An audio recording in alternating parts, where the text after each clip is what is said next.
Donc, je vais commencer. Merci pour l'introduction et puis pour la présentation. Ça fait vraiment plaisir aujourd'hui de venir vous parler de nos centres de simulation et de réalité virtuelle. Je vais prendre un moment pour vous les présenter, et aussi en même temps que je vais les présenter, montrer comment ça a changé, puis ça va changer toutes nos capacités de formation, toutes nos approches en formation qui sont, selon nous, vraiment, ces changements-là vont vraiment être alignés avec la nouvelle réalité de la médecine vétérinaire au Québec actuellement. Puis, je finirai pour vous présenter quels sont nos plans de continuation puis de développement en lien avec ces centres de simulation puis de réalité virtuelle. Puis avant de commencer la présentation, on l'a dit un peu en introduction, je chapeaute des équipes, donc à la fin, je vais vraiment remettre le crédit de toutes mes équipes sur le développement de ces centres-là.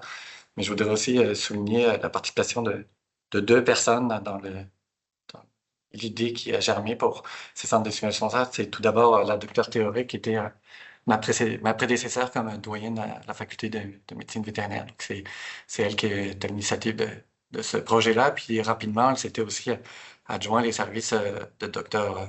Laverty, qui avait un grand intérêt pour la simulation puis la réalité virtuelle. Donc, ce sont ces deux personnes-là là, qui ont permis de faire bourgeonner cette idée-là, puis qui amène à ce que je vais vous présenter aujourd'hui.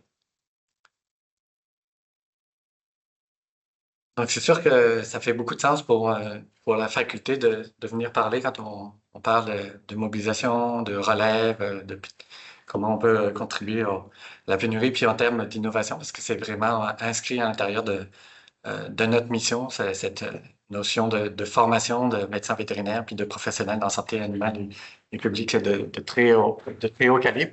Puis ça fait aussi partie de notre ADN de vraiment chercher toujours à innover à travers nos recherches, mais à travers aussi nos méthodes pédagogiques.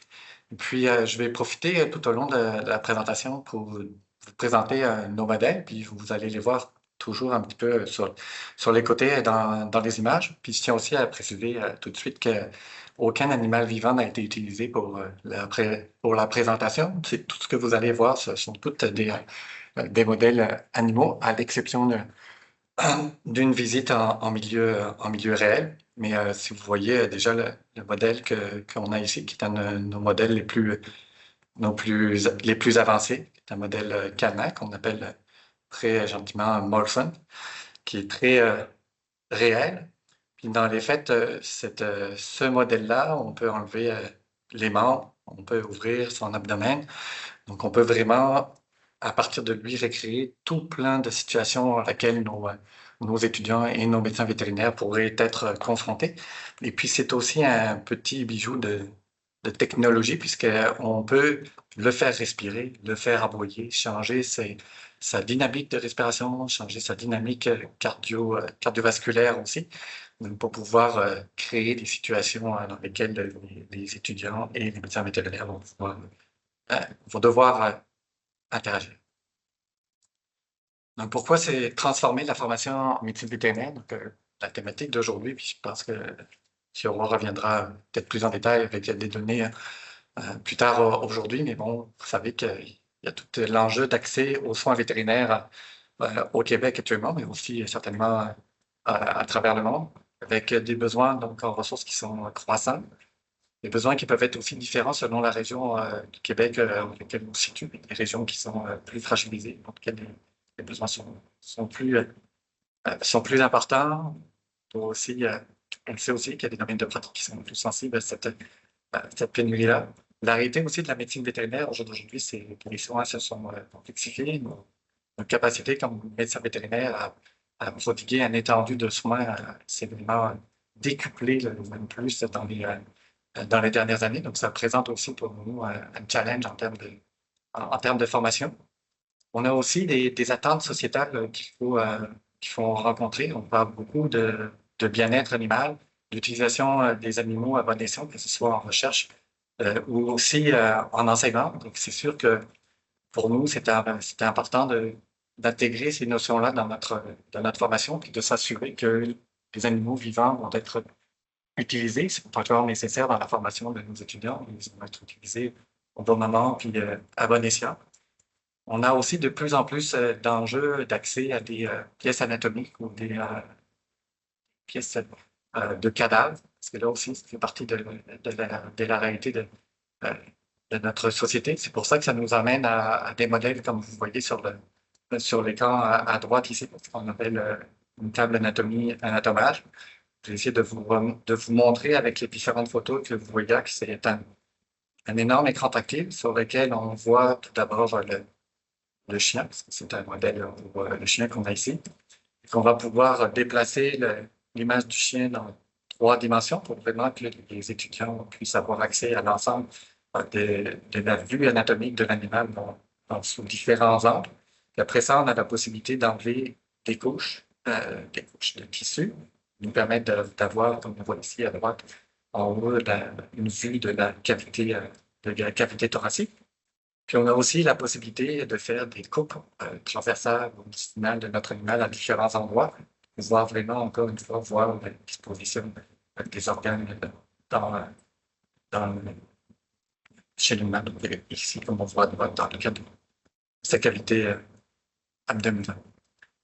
C'est aussi, quand on parle de transformer l'information en médecine vétérinaire, oui, il y a le programme DMV, le doctorat en médecine vétérinaire, mais il y a aussi notre volonté de modifier ou d'accroître notre capacité de formation des médecins vétérinaires et par là même s'assurer aussi de leur rétention au sein de notre profession. Donc, pourquoi s'en aller vers la simulation? Donc, en fait, la simulation, c'est avant tout une technique d'apprentissage qui va vraiment pouvoir utiliser différentes technologies.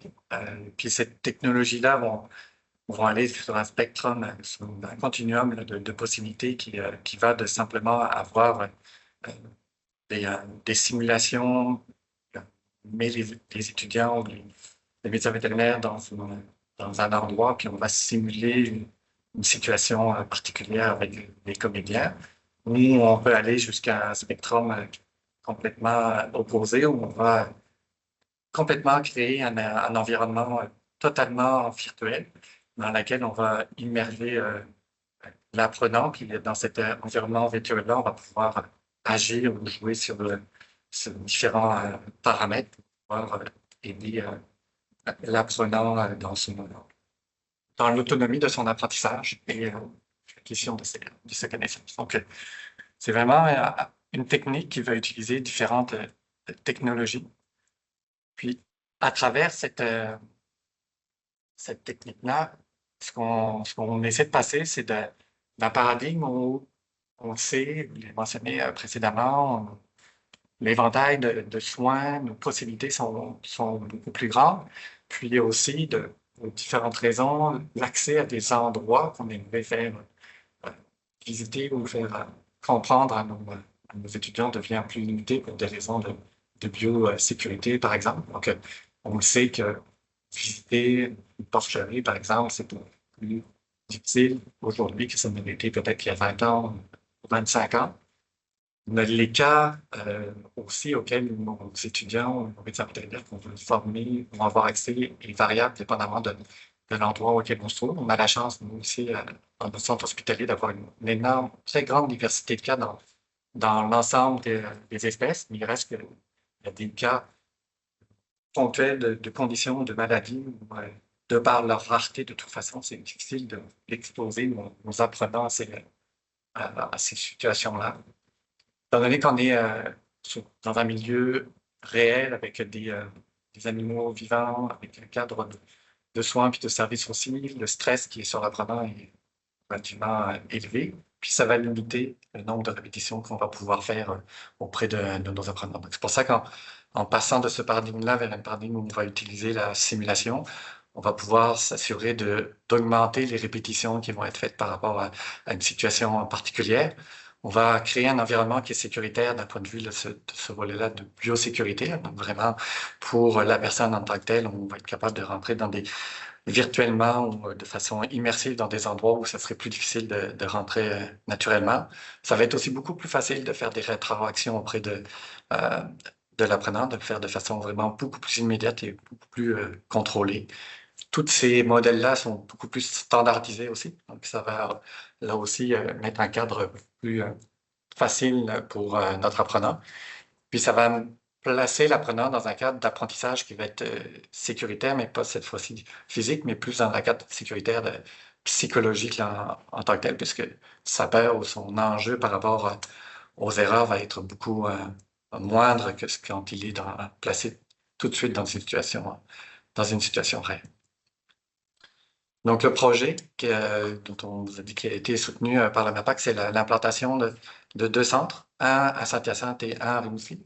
Pour ceux qui ne le savent pas maintenant, on a aussi un campus de formation qui est en région, qui est à Rimouski. Donc, c'était important dès le départ de ce processus-là, de s'assurer que les outils soient les mêmes à Saint-Hyacinthe et à Rimouski, dans une taille moindre, bien sûr, parce que la cohorte est moins grande à Rimouski. Donc, c'est un projet aussi qui souhaite soutenir la formation de nos étudiants en nous permettant d'augmenter la taille de notre cohorte, de pouvoir répondre à- aux enjeux d'accès de soins puis d'augmenter la pénurie de médecins vétérinaires.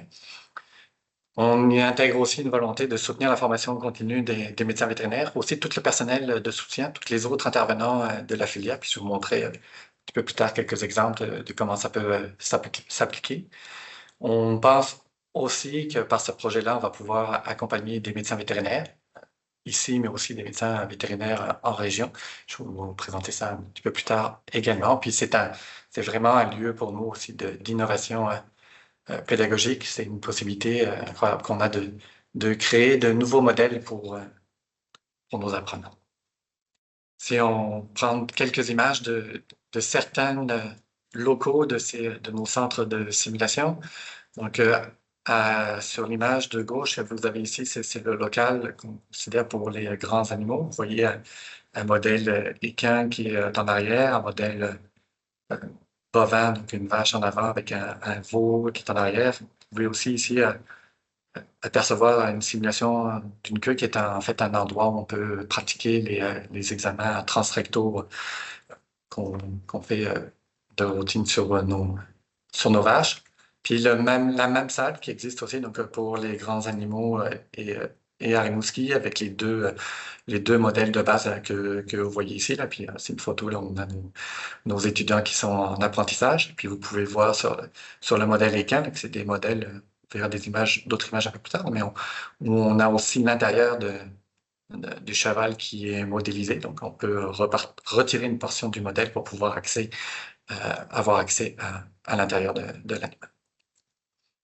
La portion qui touche peut-être plus les petits animaux est représentée sur ces deux photos-là. Puis je vais attirer votre attention sur peut-être quelques éléments. Donc ça, c'est des photos du centre ici à Saint-Hyacinthe.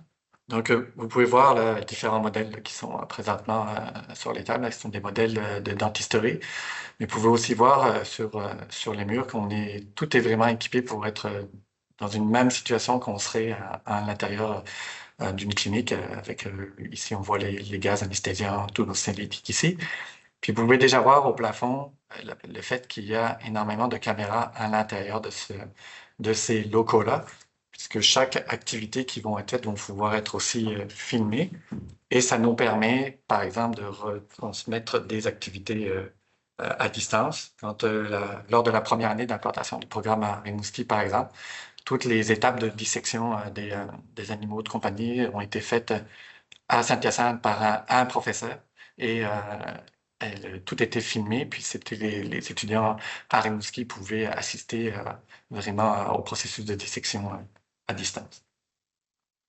Dans nos locaux, on a aussi plusieurs télévisions parce qu'en fait, il y a des paramètres de suivi, vous allez le voir sur une vidéo un peu plus tard, qui vont pouvoir s'afficher sur les écrans. Les images aussi vidéo vont pouvoir aussi être transmises sur les écrans. Puis ce que vous pouvez apercevoir ici en arrière des vitres qui sont là, ce sont en fait des salles, on va pouvoir appeler des salles de simulation.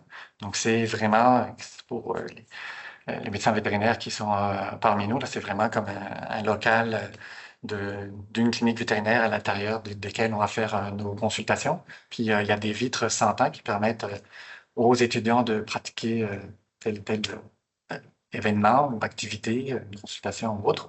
Puis l'enseignant est dans un autre local, il va pouvoir observer les étudiants travailler. Puis on a aussi des salles de simulation d'imagerie médicale, donc aussi bien à Rimouski et à Saint-Hyacinthe, donc vraiment un local qui resimule un local d'imagerie médicale à l'intérieur d'une clinique.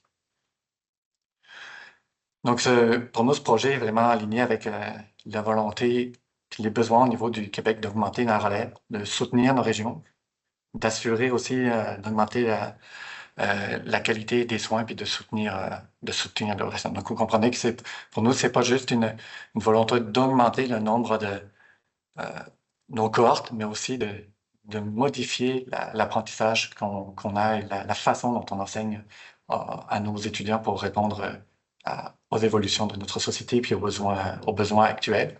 Et je vous ai juste mis ici des exemples d'autres modèles dans d'autres types de production, parce que pour nous, c'était aussi important de nous assurer d'avoir le plus de représentativité avec les différentes réalités de la pratique de la médecine vétérinaire. Donc, on va faire main autrement, on va soutenir l'enseignement par l'utilisation de modèles, de technologies de simulation. On va favoriser aussi l'apprentissage autodirigé des étudiants, on va augmenter les pratiques de nos étudiants. Ça va nous permettre d'offrir aussi des occasions de rétroaction puis d'évaluation sommative auprès de nos étudiants. Diminuer aussi le risque d'erreur technique quand les personnes nouvellement formées vont pouvoir se retrouver sur le marché du travail, puis donc ainsi améliorer la sécurité de nos patients puis de nos apprenants. Et diminuer, encore une fois, l'utilisation des animaux vivants, puis vraiment s'assurer de les utiliser quand c'est pertinent dans le processus, dans le cursus de formation de nos étudiants, d'avoir accès à des animaux vivants. Donc, si vous voyez l'image de droite, c'est le modèle équin qu'on voyait de loin tantôt. Ici, c'est un de nos étudiants à Rimouski. Vous voyez qu'à l'intérieur de sa main, il tient une aiguille, puis ce qu'il est en train de pratiquer, c'est les injections intraveineuses dans la veine jugulaire d'un cheval. Donc, c'est sûr qu'on pourrait aussi pratiquer ce genre d'activité-là sur un animal vivant, mais vous comprendrez que pour les premières fois, c'est beaucoup plus sécuritaire pour l'animal et aussi pour l'étudiant de pratiquer tout ça sur un modèle comme celui-là. Il va pouvoir tout pratiquer à palper ses repères anatomiques parce qu'ils sont tous bien identifiés. L'encolure du cheval a été faite dans une texture telle que ça va vraiment mimer l'épaisseur de la peau d'un cheval et tous les tissus qui vont devoir être traversés. La veine jugulaire va pouvoir être remplie avec un liquide qui va vraiment permettre à l'étudiant de faire exactement de retirer du sang puis injecter exactement comme ça le serait sur un animal vivant. Puis il va donc pouvoir répéter cet acte-là de façon plusieurs fois dans un cadre qui est vraiment parfaitement sécuritaire avant de se retrouver de le faire pour une première fois sur un animal vivant. Donc, quel impact on voit vraiment de ce centre de simulation-là pour tout l'ensemble de la société, des impacts sur les intervenants en médecine vétérinaire.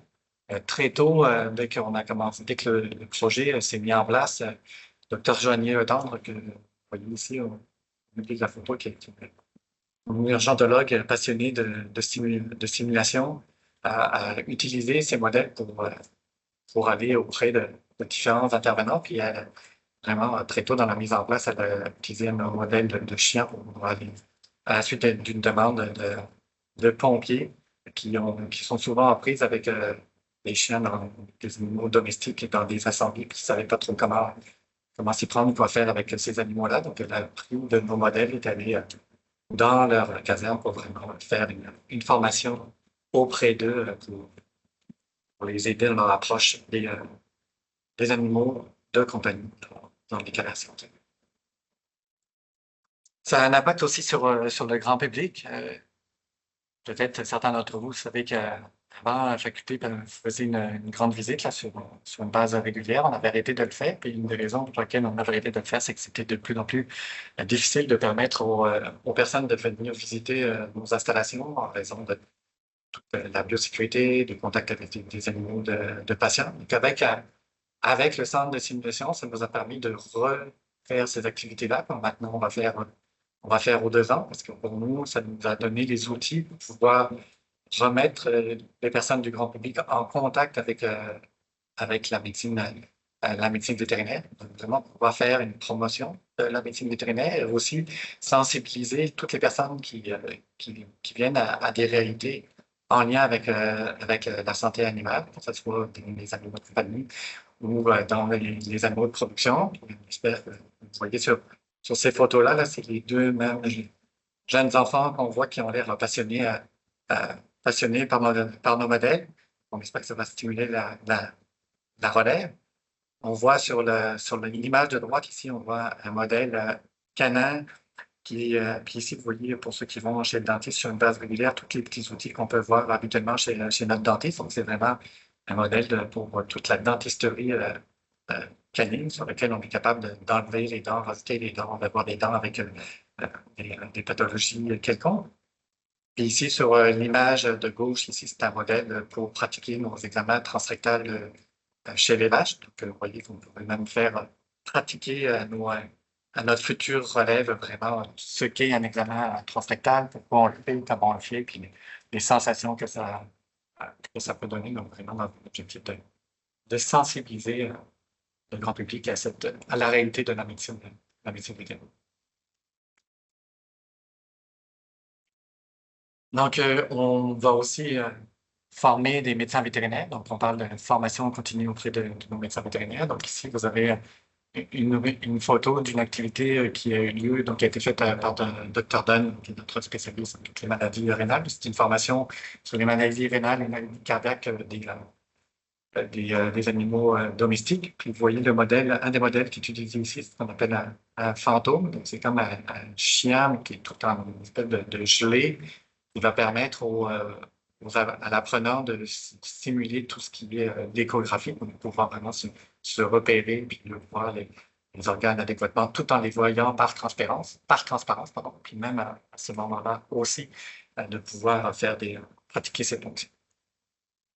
Puis on a des activités de formation aussi continues qui peuvent se faire dans des milieux virtuels, complets ou des milieux de réalité immersive. Donc ici, je vais vous montrer un exemple de vidéo de quelque chose qu'on est en train de mettre en place à la faculté, donc qui est complètement virtuel. Donc, en fait, on a des casques de réalité virtuelle. Donc, l'apprenant va pouvoir porter le casque sur lui. Bonjour. Et puis, il va Bienvenue pouvoir dans cette simulation en réalité aller virtuelle. dans une clinique. À certains moments durant l'activité, vous devrez interagir avec des personnages en parlant avec eux. Donc, vous voyez qu'il a la possibilité de bouger la caméra pour vraiment pouvoir voir tout son environnement. Pour ce faire, vous devrez cliquer sur l'icône du micro. Et on voit J'ai compris. donc la possibilité pour l'apprenant de parler, d'enregistrer son... Félicitations! Vous pouvez maintenant accéder à la prochaine scène en cliquant sur l'icône suivant. Il va pouvoir après aller dans des différents scénarios qui ont été prévus en avance. Bonjour. Monsieur Tremblay, votre prochain client vous attend dans la salle de consultation. Avec la possibilité d'accéder au dossier de l'animal, aux notes qui ont été prises lors des visites précédentes, parce que le scénario qu'on parle là, c'est une revisite. Et puis, après ça, donc, il va être confronté avec son client. Bonjour, ça va bien? Ben, correct. C'est juste, ça fait une semaine que Rocky prend les médicaments, puis ça va pas bien mieux. Donc là, il y a un scénario où la personne va nommer ses enjeux. On voit apparaître un diagramme à droite où l'apprenant va pouvoir faire des sélections, il peut retourner voir ses notes, il va pouvoir interagir puis répondre au client. C'est un petit peu. Que vous puissiez voir après apparaître ici. On voit apparaître l'étudiant a fait son choix, il a fait ce qu'il veut, puis là, il va continuer à interagir avec lui. Bon, fait que, qu'est-ce qu'on fait maintenant, là? l'étudiant peut réfléchir, il regarde ce qu'il va faire. Voilà, avec son client.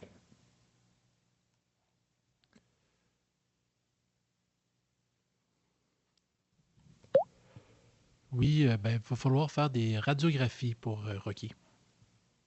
Là, maintenant, vous le savez tous, on a des outils d'intelligence artificielle. Donc, en fait, en arrière de ça, maintenant, on peut mettre des agents conversationnels qui vont pouvoir écouter ce que la personne va pouvoir dire, puis réagir aussi en fonction de ce que la personne va avoir dit, et puis pouvoir faire aussi une rétroaction par la suite, suite à comment ça a été. Excusez, je comprends pas, là. Qu'est-ce qu'il faut faire et combien ça va coûter? Donc, le scénario là, qui est là dure à peu près une dizaine de minutes. Là. Ça vous donne vraiment une idée là, de type d'outils qui sont en train d'être développés, qui sont à ce moment-là vraiment complètement en réalité virtuelle. Pardon. Puis après ça, on a aussi des outils qu'on est en train de développer en termes plutôt de réalité plus immersive, de salle immersive. Donc, on est actuellement en train de développer une visite d'un élevage porcin. Comme les outils n'étaient pas encore assez finalisés, là, je vous montre quelque chose qui a été développé dans les années précédentes par Dr. Rouma dans le cadre de la formation de son certificat en technologie puis unité des aliments, qui est une visite interactive d'un abattoir de poulets de chair. Donc là, vous allez voir que la différence, dans le fait qu'il n'y a pas de son dans celui-là, on a un menu déroulant à côté. La vidéo a vraiment été tournée dans un milieu réel, donc en collaboration avec différents partenaires. Puis l'apprenant va pouvoir, à l'intérieur d'un outil de navigation, aller dans différentes scènes. Puis c'est aussi des vidéos 360, donc il va vraiment pouvoir prendre conscience de son environnement complètement dans tous les sens, et vont apparaître à différents moments des interactions, des questions, avec la possibilité de répondre à ces questions-là, d'avoir une rétroaction sur la question, donc, comme vous voyez apparaître ici. Puis on a aussi la possibilité de venir zoomer vraiment sur des portions particulières du film pour vraiment mettre l'emphase sur différents éléments présents dans le monde réel cette fois-ci.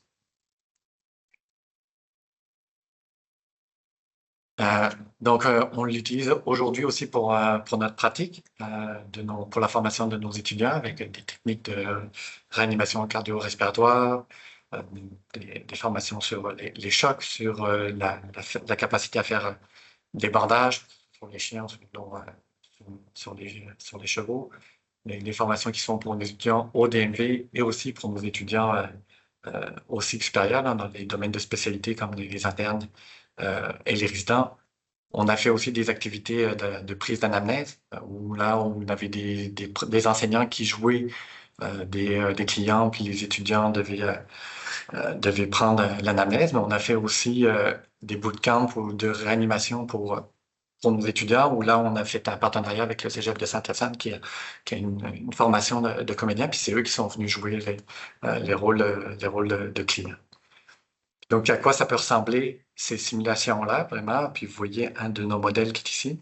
Donc là, vous allez entendre, il n'y a pas aucun enseignant qui est dans la salle. L'enseignant est en arrière d'une vitre. Il est capable de jouer sur tous les paramètres du chien qui est ici, là.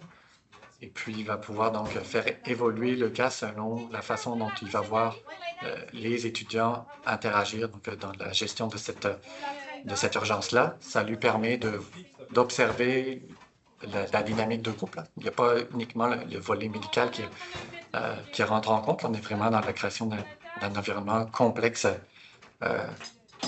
d'apprentissage. Et il va pouvoir faire évoluer le cas, la condition, selon comment les étudiants vont avoir réagi, puis,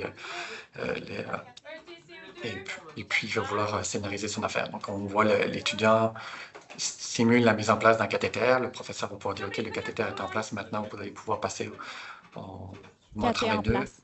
On suit la respiration.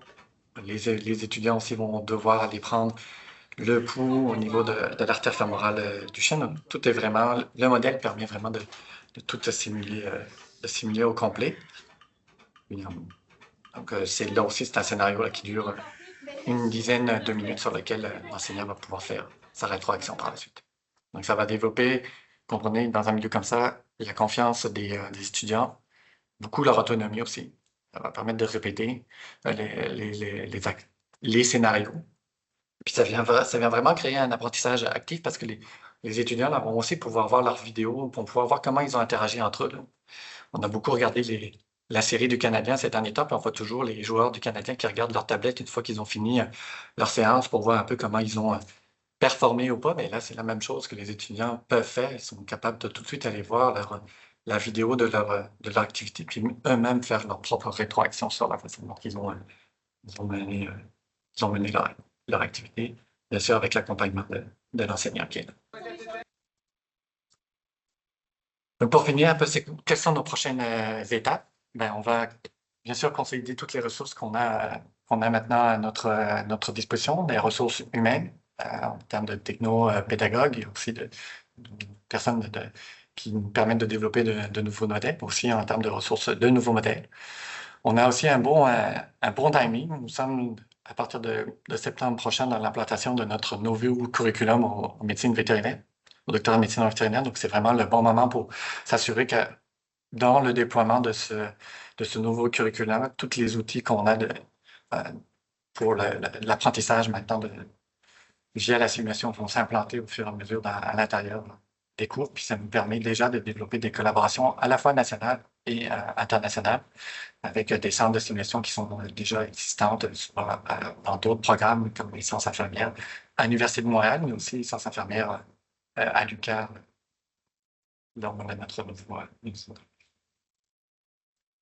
On a déjà développé, je vous en ai montré quelques exemples, des formations continues pour les médecins vétérinaires qui sont déjà en pratique. On a le souhait de continuer à en mettre en place et en développer d'autres.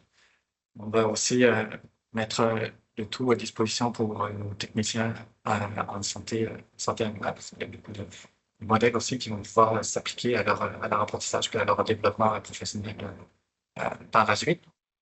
On veut aussi pouvoir s'assurer de mettre ces outils à disposition pour les médecins vétérinaires qui sont tellement avec des permis restrictifs ou qui sont dans le voie de passage des différents examens du NAVLE aussi, donc pour vraiment qu'ils puissent, si c'est nécessaire, leur remettre à nouveau certaines de leurs compétences.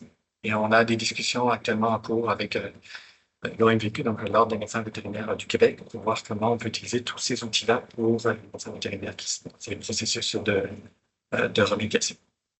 Puis, on veut aussi pouvoir utiliser ces outils pour accompagner les professionnels qui seraient à distance. Donc, là, on parle de possibilité de mettre en place des mentorats virtuels avec les outils qu'on a, des cliniques virtuelles aussi, des systèmes de vidéo caméra qui permettent vraiment d'échanger à distance avec différentes personnes. Donc, pouvoir vraiment créer des cas ou des gestions de cas avec des personnes qui sont à distance, développer des communautés de pratique et soutenir des vétérinaires qui sont à distance sur la région dans des gestes techniques qui pourraient survenir. Vous parlez de comment on a fait l'apprentissage de dissection de l'anatomie pour notre première année d'apprentissage d'anatomie à notre campus à Rimouski. On a aussi une table de chirurgie réelle, comme vraiment dans une clinique qui a tout ce système de vidéo là, pour lesquels on peut aussi à distance pratiquer des gestes techniques très, très concrets. On s'est doté de différents indicateurs de succès là, pour les prochaines années. On s'assurait donc tous nos étudiants de premier cycle puis nos étudiants en cycle supérieur de formation spécialisés en médecine vétérinaire puissent avoir accès à ces outils-là. On s'est fixé des objectifs en termes aussi de formation qu'on veut mettre en place, de nouveaux modèles qu'on veut développer, puis d'application pour notre personnel enseignant. Pour nous, c'est très important de pouvoir nous assurer que les personnes, les médecins vétérinaires, les intervenants qui sont en région puissent aussi avoir accès à ces formations-là, puis aux outils qu'on va développer, puis avoir accès à l'accompagnement. C'est aussi fixer des indicateurs en lien avec ces différents éléments. Pour conclure, et pour nous laisser du temps à quelques questions, la simulation pour nous devient vraiment incontournable en médecine vétérinaire. C'était toutes les innovations pédagogiques qui sont en lien avec ces outils-là. Donc, soutenir directement la capacité de l'écosystème de médecine vétérinaire au Québec. Parce que former autrement, ça va vraiment contribuer aux besoins actuels du Québec. Je peux arrêter mon partage, remercier toutes les personnes qui sont intervenues pour la création de ces beaux outils-là, donc donateur, donatrice, puis toutes les équipes enseignantes du support. Puis pour l'équipe de terrain du moment, puis avoir coordonné, puis discuter ou échanger sur différents projets. Je puisse prendre note de leurs coordonnées. Je remercie toutes les autres personnes, professeurs, enseignants qui participent actuellement à ce projet-là, qui sont pas nommés là. Docteur Céleste Aribouski, puis Docteur Saint-Germain, ici à Saint-Christine. Écoutez, merci beaucoup de l'invitation. Ça me fait plaisir d'être là. Et aujourd'hui, moi, je présente très humblement, je dois dire, le résultat de l'équipe de développement sur un projet qui aura duré plusieurs années avec le MAPAC et d'autres collaborateurs. Donc, j'ai beaucoup de choses à vous présenter aujourd'hui, mais j'ai mon chrono, donc je vais être capable d'aller plus vite ou sauter quelques slides au besoin. Donc, pour ceux qui ne connaîtraient pas DSA-HR parmi vous, nous, dans le fond, c'est un projet de recherche qui s'appelait l'amélioration de la santé des troupeaux laitiers du Québec, qui a été lancé en lien avec le gouvernement, la faculté de médecine vétérinaire, mais aussi des cliniques vétérinaires privées qui croyaient au projet et qui ont investi dans le projet. Et ça a été tellement un point tournant que suite à la fin du projet, il y a eu le développement d'un logiciel, en fait, pour suivre les troupeaux, puis une banque de données d'étalonnage. Donc, dans le début des années 90, on peut dire que c'était assez visionnaire. Puis ça a été une amélioration vraiment majeure de la structure de médecine préventive, alors qu'on passait de données papier un peu éparses ou selon la mémoire. Et certains producteurs étaient excellents de la mémoire, certains producteurs, c'est un petit peu plus difficile, à une structure beaucoup plus précise où est-ce qu'on avait un meilleur suivi des animaux au quotidien et de façon mensuelle. Donc, finalement, en 2002, il y a eu création de la compagnie DSA-HR qui a été rachetée, dans le fond, par rapport au lien avec la faculté de médecine vétérinaire. Et finalement, en 2007, DSA-HR a été racheté par l'Association des médecins vétérinaires praticiens. C'est souvent pour ça que moi et ma collègue, Dr Marie-Ève Paradis, on porte les deux chapeaux. Donc, on travaille pour DSA-HR et la MVPQ. Donc, aujourd'hui, ça représente 22 employés, donc 2 vétérinaires conseils, moi et Marie-Ève, comme je viens de le mentionner. Une équipe de 11 personnes au développement de logiciels. Donc, on a un directeur informatique, des analystes, un scientifique des données, plusieurs développeurs, puis une équipe de 6 personnes au soutien technique. Donc, nous, notre projet qu'on a bénéficié, c'était vraiment pour, le titre le disait, améliorer la relation technologique et l'implantation de technologies. Donc, le but, c'était vraiment de responsabiliser les éleveurs à implanter des bonnes pratiques reconnus en matière de santé et bien-être animal, de les aider à faire ça, d'augmenter l'utilisation des outils numériques entre les médecins vétérinaires et les producteurs, ce qui nécessairement allait optimiser le temps de travail des deux parties et dans un contexte justement de rareté vétérinaire, chaque minute compte, je vous dirais. Puis tout ça, vous allez le voir dans ma présentation. En fait, ça a soutenu l'utilisation judicieuse des antibiotiques et sur plus d'un aspect. Donc, ce qu'on a développé, ce que je vais vous présenter aujourd'hui, c'est le DSA Expert Producteur, qui est un logiciel de santé en production laitière, la version PC, la version mobile, notre agent système de traite, un outil d'étalonnage des antibiotiques, un service de télémédecine et un outil d'étalonnage des troupeaux. Ça, c'est ce qu'on a fait dans les dernières années. C'est un exercice assez difficile, énormément d'heures de travail, résumer ça en 45 minutes.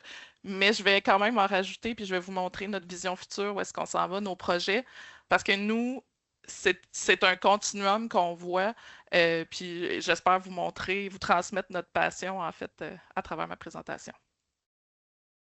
Donc, DSA Expert, écoutez, moi, je forme parfois des producteurs laitiers, plus souvent des médecins vétérinaires. C'est des formations que je peux faire très, très poussées, très débutantes, mais plusieurs heures. Je vais vous épargner la logistique du logiciel.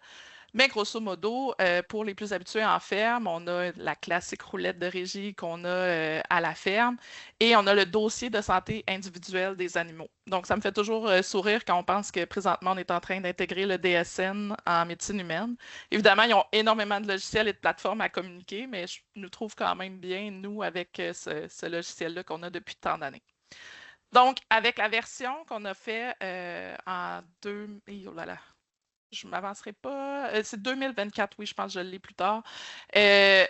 On a une synchronisation en temps réel entre le médecin vétérinaire et le producteur laitier. Il faut savoir qu'avant, c'était un échange, un classique, une clé USB, où est-ce qu'on allait prendre les données qu'est-ce qui s'est passé dans le mois comparé à moi, ce que j'ai, et où le vétérinaire devait faire un choix conscient, savoir, OK, cette donnée-là, est-ce que c'est la mienne qui est la plus à jour, c'est celle du producteur, des choses comme ça. Tandis que maintenant, c'est tout synchronisé de façon automatique. Et notre agent système de traite, que je vais vous présenter un petit peu plus tard, fait la même chose, mais par rapport au robot de traite pour récupérer et échanger des données. Dans les dernières années aussi, les producteurs sont très proactifs, très engagés dans leur santé de troupeau. Donc, c'est important pour nous, dans cette mouture-là, de leur donner accès au module d'analyse complet que le médecin vétérinaire utilise. Puis, ça s'est fait, c'était une évolution naturelle pour nous. Donc, c'est le même logiciel que le médecin vétérinaire peut avoir accès à toutes ces données de son troupeau et à tous les chiffres, en fait, qui composent les différents indices qui sont utilisés pour, par exemple, donner un taux de gestation. Ça fait aussi une communication très facile pour les protocoles et les recommandations vétérinaires du vétérinaire au producteur et vice-versa. Donc, ça complète les dossiers. On a des médicaments standardisés. Nous, la standardisation, vous allez voir avec nos projets d'étalonnage, c'est crucial. Donc, ça a facilité beaucoup ça. Donc, comme je vous disais, c'est le 1er octobre 2024 que nous avons lancé le logiciel. Puis, cette semaine, en fait, je regardais les chiffres à nouveau. On est déjà rendu à 776 producteurs qui ont fait la migration, qui voyaient la plus-value, justement, de se sauver des échanges manuels. Donc, c'est une économie de temps non négligeable. On peut penser à 10-15 minutes par visite que le médecin vétérinaire devait passer à valider les données. Donc, ça sauve du temps vétérinaire, ça sauve des frais vétérinaires aux clients.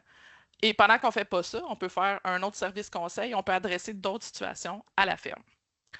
On a aussi réussi à avoir 10% des clients qui présentent, qui sont nouveaux, en fait, qui n'utilisaient pas de logiciel de santé auparavant. Puis il nous reste environ 400 clients du DSA laitier producteur à transférer vers le DSA expert. Dans notre logiciel, puis compte tenu de notre engagement, en fait, envers la santé et le bien-être animal, c'est important pour nous, évidemment, de se conformer aux normes ProAction.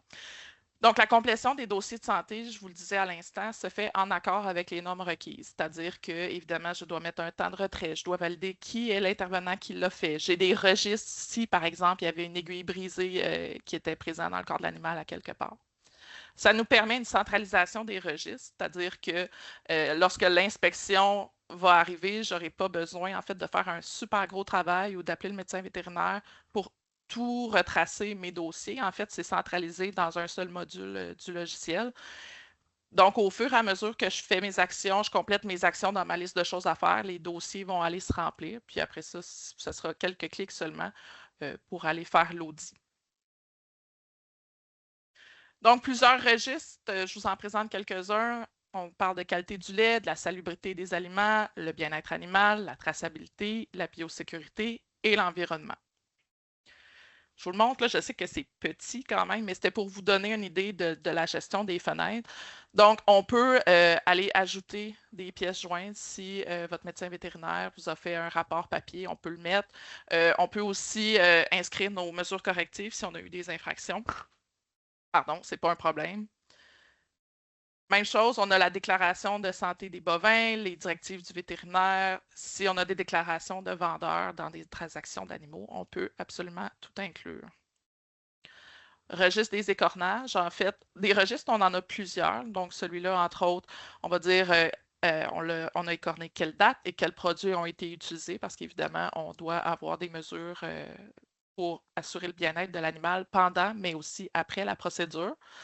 Le logiciel a aussi beaucoup évolué depuis les dernières années. C'était un logiciel strictement de femelles.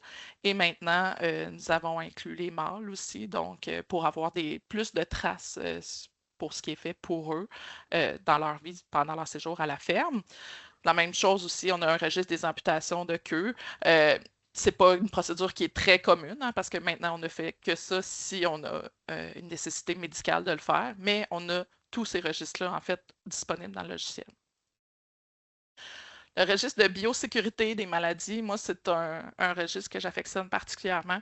Puis j'encourage les médecins vétérinaires dans mes formations à utiliser ce rapport-là bien plus que dans les audits Proaction. Parce qu'en fait, ce que ça répertorie, c'est pendant une période donnée. Donc, par défaut, on a mis une période de 2 ans, qui est la période pour Proaction, mais on peut toujours changer notre plage de date à l'étude. Bien, je vais vérifier combien de cas de diarrhée j'ai eu chez mes génisses. Je vais vérifier quelle est l'incidence de mammites que j'ai eu chez mes vaches. Est-ce que c'était des mammites sévères? Est-ce que je les ai traitées? Si oui, avec quoi? Est-ce que j'ai eu des récidives? Donc, pour moi, c'est un outil vraiment du quotidien, puis pas juste quelque chose que je fais parce qu'on m'y oblige. Je vous agace pas plus longtemps que ça avec des procédures, mais en tant que tel, comme je vous dis, on en a énormément, puis on continue de suivre. En fait, au fur et à mesure que les normes évoluent, ben nous, on s'assure de suivre toujours pour que nos clients soient toujours du bon côté, en fait, de ça. Ensuite, on a développé plusieurs formations en ligne. On a offert des formations plus longues. On a aussi décidé d'en fractionner en capsules plus courtes. Donc, on sait que quand on forme nos clients, s'ils n'utilisent pas un code ou une fonction rapidement, ben, l'information peut aller se perdre dans la masse d'idées que leur cerveau contient jour après jour. Donc, on a des petites capsules vraiment raccourcies. Puis, évidemment, quand on les installe, en fait, quand ils communiquent avec nous, on les forme déjà aussi pour être capable de se lancer. On a aussi complètement refait l'application mobile. Donc, l'application initiale était seulement programmée pour la base de données iOS de Apple. Maintenant, elle est disponible aussi du côté Android et elle est aussi nuagique. Donc, ce que ça facilite, évidemment, on l'a à portée de main, ça favorise l'encodage. Hein. Nous, toutes nos analyses, on est tributaire de est-ce que les gens encodent des données. Donc, quand c'est toujours à portée de main, c'est vraiment une plus-value pour nous. Un accès rapide aux informations spécifiques d'un animal, à tout son dossier. Par exemple, là, ici, c'est un exemple vraiment théorique, mais on voit sa naissance, ses changements de groupe, puis elle avait un écoulement nasal purulent. Donc, on peut saisir sur cet animal-là, mais on peut aussi aller suivre tout ce qu'on a à faire. Je vous montre ça dans une prochaine slide. Donc, en fait, c'est vraiment une réduction des oublis. On arrête avec nos petits papiers qui partent au vent parce qu'on a une excellente ventilation à la ferme. Et ça nous fait donc un meilleur suivi des traitements, en particulier quand on a une équipe de plusieurs personnes à la ferme où on veut savoir un peu en temps réel, on en est rendu où dans la gestion du quotidien. Est-ce que les traitements hormonaux ont été faits? Est-ce que cet animal-là a été vérifié s'il présentait une chaleur? Des choses comme ça. Donc, vraiment un gain de temps dans la gestion du troupeau. Donc, juste quelques impressions d'écran pour vous montrer. Donc, ici à gauche, on voit ma liste des animaux avec leur statut. Donc, en rose, moi, je sais que c'est une génisse, tandis qu'en bleu, cet animal-là est gestante. Et puis après ça, ce que j'ai dans ma deuxième image, c'est la grille de régie. Donc, c'est ce qu'on appelle, c'est la liste de choses à faire d'un client. Très modulaire. On peut savoir, ben aujourd'hui, par exemple, je vais faire que de la vaccination. Donc, je pourrais aller choisir simplement de m'afficher ces actions-là. Puis, je peux jouer avec mes actions passées, mes actions futures, ou simplement afficher la date du jour. Par exemple, ici, la vache 234 était due pour une injection de vitamines. Comme je vous montrais, ben, comme on voyait en fait dans l'image d'introduction de l'application, on a notre assistant vache. Donc, les producteurs, on ne peut pas leur demander et on ne veut pas leur demander de savoir tous les raccourcis, les noms de code en 3 lettres que les vétérinaires finissent par savoir par cœur. Donc, c'est très, très intuitif. Si j'ai un problème de la glande mammaire, ben, je me dirige vers le pied, je tape sur mammaire, puis ça va me développer les options. Par exemple, ici, si on prend la dernière image, bon, elle va sembler avoir quelque chose de respiratoire. Donc, je clique sur respiratoire. Puis là, ça va me lister une série de problèmes que je peux mentionner. Bon, elle a un écoulement nasal. Puis après ça, j'ai toujours un onglet traitement, de dire est-ce que je fais quelque chose? Est-ce que je donne simplement un anti-inflammatoire pour l'instant? Est-ce que je dois la partir sur un traitement? Des choses comme ça. Puis encore une fois, on va avoir le temps de retrait d'enregistrer. On va avoir l'intervenant d'enregistrer aussi pour faire tous les suivis nécessaires pour cet animal-là. Et ça va aller se synchroniser avec notre version PC aussi. Si je passe maintenant à notre agent système de traite, dans le fond, ce que ça veut, c'est synchroniser automatiquement les données. Donc, un peu comme les anciennes applications, tout ça, c'était un échange de clés USB. Donc, le médecin vétérinaire allait dans le bureau associé au robot de traite pour aller chercher les données avec une clé USB. Et devait encore une fois comparer les données. Ce qu'il faut savoir pour bien saisir la nuance, nous, dans notre gestion d'efficacité pour tout le monde, qui ne veut pas être efficace après tout, c'est qu'on veut que les producteurs n'aient pas à dédoubler leur entrée de données. Pour ça, c'est le grand déjeuner, moi je dis toujours, des différents programmeurs, c'est de dire, OK, mais on entre quoi où? Il faut savoir qu'un robot de traite, pour la gestion du retrait initial, là, où est-ce qu'on est encore en colostrum, la plupart des logiciels, pour ne pas dire tous les logiciels, vont refuser que la date de vêlage soit créée dans un logiciel tiers. Donc, on va dire à nos producteurs, entrez votre date de vêlage dans votre logiciel de système de traite et nous, on va la récupérer. Donc, encore une fois, faisant la récupération automatique, bien, il n'y a plus de validation de données entre différents systèmes. On prend celle du système de traite. Donc, un gain de temps important, encore une fois, puis ça permet vraiment aux vétérinaires de se concentrer sur l'analyse des données et le suivi du troupeau plutôt que la saisie de données. Puis, parfois, un système de traite, lui, va porter moins d'accent sur les maladies, tandis que là, nous, avec le DSA, on a tous nos tests de labo, on a nos instances de maladies, maladies métaboliques ou infectieuses, donc on est capable de vraiment récolter une somme d'informations. Juste pour vous donner une idée de notre organigramme, en fait, aujourd'hui, je ne me suis pas concentrée là-dessus, là, mais nous échangeons avec Lactanet pour récupérer les contrôles laitiers, je vais dire, plus classiques. Nous échangeons aussi avec des moniteurs d'activité qui vont détecter si l'animal est plus mobile, si elle présente des chaleurs, des choses comme ça. Avec Attestra pour enregistrer les animaux et avec Team Canada pour enregistrer par race. Notre agent système de traite ici est présenté par le A. Donc, nous échangeons en fait avec les principaux systèmes de Laval, Boumatic, Lely, GEA et SAC. Donc, ça a l'air de ça ici, le petit logiciel, c'est on installe ça sur l'ordinateur associé au système de traite, puis on peut programmer automatiquement les synchronisations. On peut dire à tous les soirs, une fois par semaine, une fois par mois. Donc, souvent, on le fait à une heure où est-ce qu'il y a à peu près personne d'actif sur les ordinateurs, là, donc tard le soir.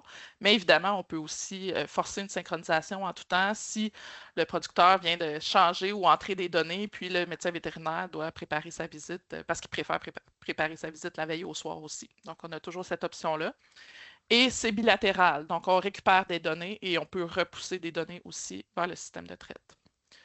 C'est toujours disponible en manuel aussi. On va en parler un petit peu, mais les enjeux technologiques, parfois, il y a l'accès à l'Internet. C'est sûr qu'il y a des fermes maintenant qui sont beaucoup plus robotisées. Normalement, une connexion Internet de qualité est requise, mais on ne veut pas laisser personne derrière. Donc, l'échange manuel est encore possible aussi. Un autre gros projet qu'on a fait, c'est l'outil d'étalonnage des antibiotiques. Et c'est important de savoir que c'est une collaboration, en fait, avec la Faculté de médecine vétérinaire, l'Université de Montréal, l'équipe de Dr Simon Dufour, qui en particulier, un de ses étudiants qui a beaucoup travaillé là-dessus, c'est Ahmad Albage, comme scientifique de données. Et c'était un gros projet, je vous dirais un projet ambitieux qu'on a présenté en fait au FASA, qui est le Fonds d'aide en santé animale pour favoriser une saine antibiogouvernance et qui nous ont fait confiance en fait pour porter ce projet-là à terme. Donc, ce qu'on a fait, c'est qu'on a intégré dans VetExpert, qui est notre logiciel de facturation, prescription, gestion clinique, comptabilité, on a intégré un outil d'étalonnage des antibiotiques là. Le but étant de susciter des discussions entre les producteurs, les médecins vétérinaires, puis de comparer les ventes. Donc, ce n'est pas un outil qui compare l'injection directement ou d'infuser un antibiotique intramamaire, mais ça compare plutôt les ventes. Et ça fait l'objet d'études, en fait, qui ont été publiées, que c'était pertinent, que c'était assez fiable, en fait, comme proxy pour évaluer la consommation des antibiotiques. Et donc, c'est un projet qui directement contribue à lutter contre la résistance aux antibiotiques, puis vient nous positionner aussi la filière comme en action, en fait, dans le concept d'une seule santé. Donc, juste pour que tout le monde soit à la même place, l'étalonnage, hein, on peut, ça se peut, là, je m'excuse l'anglicisme. En même temps, je dis slide depuis tout à l'heure, mais le benchmarking, comme on entend souvent, c'est vraiment une méthode d'analyse comparative qui a été utilisée largement dans le passé, dans plusieurs contextes dans l'histoire. C'est vraiment fascinant. Faites des recherches si ça vous intéresse. Mais c'est vraiment de comparer les performances entre acteurs d'un même marché, puis d'identifier ce que les leaders réussissent à atteindre, puis comment ils réussissent à l'atteindre pour nous aussi bénéficier de ça, puis viser l'amélioration. Et on a tous place à l'amélioration. Donc, oui, il y a les producteurs, mais ça a été montré que les cliniques vétérinaires aussi peuvent se benchmarker, se comparer entre elles. Donc, ce qu'on a fait, c'est qu'on l'a intégré à l'écosystème de nos différents logiciels. Ce que je veux dire par là, c'est que nous, ce qui est assez unique, c'est qu'on a les dossiers de santé dans le DSA Expert, puis on a le Vet Expert qui nous donne les données de vente de médicaments. Donc, moi, je suis capable de faire des liens. Je vais aller voir un client. Puis si je trouve que dans certains aspects, il semble consommer beaucoup d'antibiotiques, bien là, je peux aller voir dans son autre logiciel, OK, mais qu'est-ce qui s'est passé? Est-ce qu'on doit valider quelque chose? Est-ce que tes animaux ont besoin de prévention, de vaccination, par exemple? Est-ce que peut-être que c'était toutes valides les raisons que les antibiotiques ont été utilisés? On a été malchanceux cette année, on a eu une épidémie de pneumonie. Ou est-ce que c'est des animaux chroniques qu'on aurait peut-être dû arrêter de traiter puis simplement envoyer à la réforme. Fait que c'est toutes des discussions qu'on peut avoir. Ça nous permet de déterminer les tendances de vente, d'évaluer s'il y a des problématiques. Puis, on peut aussi, avec ça, revoir les protocoles de traitement de VigilVet, qui est notre logiciel de biosécurité dans lequel on peut monter des protocoles de traitement standardisés, par exemple. Donc, je vous montre ce que ça a l'air. C'est une plateforme web montée avec Shiny App. Puis, en fait, ce qu'on peut voir ici, en bleu très pâle, ce sont toutes les fermes du Québec. Puis en bleu plus foncé, ce sont les fermes de ma clinique, maintenant anonyme évidemment pour la présentation, qui va les classer en fait si elles utilisent beaucoup de traitements par 100 vaches années. Donc on les a standardisés. Évidemment, chaque ferme a son inventaire qu'on doit tenir à jour pour être bien certain de comptabiliser. Et puis, on peut aller voir par voie d'administration. Ici, c'est là que j'étais. Donc, je pourrais dire, OK, ça, c'est mes injectables. Je pourrais aller voir simplement mes intramamaires, ce qui est donné de façon orale. Pour les 12 derniers mois, est-ce que nos tendances s'améliorent depuis 2 ans ou des choses comme ça? On peut aussi compter par traitement complet ou dose journalière. Là, ça, c'est un petit peu plus technique, mais grosso modo, si j'ai une infusion intramamaire qui doit être répétée une fois après 24 heures, donc le traitement complet, c'est 2 tubes associés à un certain nombre de grammes d'antibiotiques, alors que si je le fais en quotidien, ben, c'est seulement 1 tube, donc c'est la moitié moins. Donc, si je vais ici, je ne sais pas exactement, je ne me rappelle pas à savoir si c'était une voie ou quelque chose comme ça, mais je peux voir que ma ferme est légèrement au-dessus du percentile 50 par rapport à l'utilisation des traitements de cette catégorie-là. Donc, après ça, ben, moi, j'irais, oh, mon Dieu, pardon. Moi, j'irais creuser par voie d'administration. Qu'est-ce qui fait qu'on en est là? Est-ce qu'il y a des choses à améliorer? Est-ce qu'il y a des choses à investiguer ou à discuter? Une clinique a aussi l'option d'aller voir tous ses clients. Et puis, si on va dans la partie supérieure droite, ici, ça, c'est mes clients qui sont les plus forts utilisateurs d'antibiotiques. Donc, si j'ai un temps limité ou si j'ai des efforts que je veux mettre en particulier, bien, ce serait peut-être ces fermes-là qui seraient important de discuter avec elles ou de faire une analyse. Et finalement, quand je disais on évalue aussi la clinique, bien ici, c'est les clients Vet Expert du Québec, les clients Vet Expert de la clinique en bleu plus foncé. Puis, on peut voir que ma moyenne de clinique est un petit peu plus élevée que la moyenne du Québec. Donc, ça aussi, on pourrait aller investiguer et se donner des défis à l'interne. C'est un outil dont on est extrêmement fier et qui a gagné en fait un prix des Nations Unies qui a été décerné à la Faculté de médecine vétérinaire et à nous pour récompenser les meilleures pratiques et innovations en matière de transformation durable. Donc, c'est quelque chose qu'on était bien content et qu'on a pris humblement, ben moi encore plus parce que je vous dis ici je représente, mais moi j'étais impliquée d'un peu plus loin dans ce projet-là. Ensuite, je vous présente le projet de télémédecine. Donc, nous, en 2022, il y a eu une convention signée, en fait, d'un groupuscule du ministère de l'Économie, de l'Innovation et de l'Énergie, qui était l'offensive de transformation numérique. Et en fait, ça a été remarqué, je peux vous dire d'un point de vue personnel que ce n'était pas une grande surprise, c'est que l'agriculture était moins d'avance en transition technologique que certains secteurs, par exemple industriels. Donc, l'objectif de ça était d'accélérer la transition technologique des producteurs de bovins de boucherie, bovins laitiers, ovins et caprins, mais d'identifier les enjeux aussi, pourquoi cette transition technologique-là tardait, et de développer la télémédecine vétérinaire en régions plus éloignées, où est-ce qu'on peut avoir des enjeux d'accès aux services. Ce qu'il faut savoir, c'est que l'initiative initiale ne couvrait pas les frais associés directement au service de télémédecine. Donc, elle ne couvrait pas l'abonnement à une application ou à une plateforme web ou des choses comme ça. Fait qu'on a commencé à faire ce projet-là. On a eu des groupes de discussion. On a une firme aussi qui nous a aidés à cerner les besoins et les inquiétudes aussi des différentes personnes impliquées. Puis, on a, nous aussi, cherché qu'est-ce qui existait présentement sur le marché comme solution de télémédecine. On en avait quelques-unes. Elles étaient plus orientées sur les petits animaux que les grands animaux. Puis même les grands animaux, ça ne correspondait pas tout à fait aux besoins ou ça coûtait quand même très cher de l'adapter, en fait, pour se brancher sur nos outils existants. Donc, ce qu'on a fait, on a créé un groupe de travail avec le MAPAC. On a mis en place une campagne PISAC. Donc, on a réussi à intégrer ça à la convention que je vous présente aujourd'hui. Le MAPAC qui a cru aussi au projet puis qui cherchait, c'est la raison d'être de cet après-midi, combler les raretés vétérinaires et tout ça. On a assis avec nous l'UPA, l'Ordre des médecins vétérinaires du Québec, la Faculté de médecine vétérinaire de l'Université de Montréal, puis plusieurs praticiens, praticiennes aussi qui nous ont aidés en donnant leur réalité terrain. Puis voyant tout ça, ben nous, on s'est dit, on va développer un outil de télémédecine intégré avec Expert Mobile. Donc, comme je vous disais à l'instant, on a réussi à intégrer à la convention, mais c'était quand même un projet très ambitieux. Puis encore une fois, le FASA a cru en ce projet-là et au bien fondé derrière ça. Donc, ils nous ont aidés, ils nous ont supportés à aller de l'avant avec ce projet-là.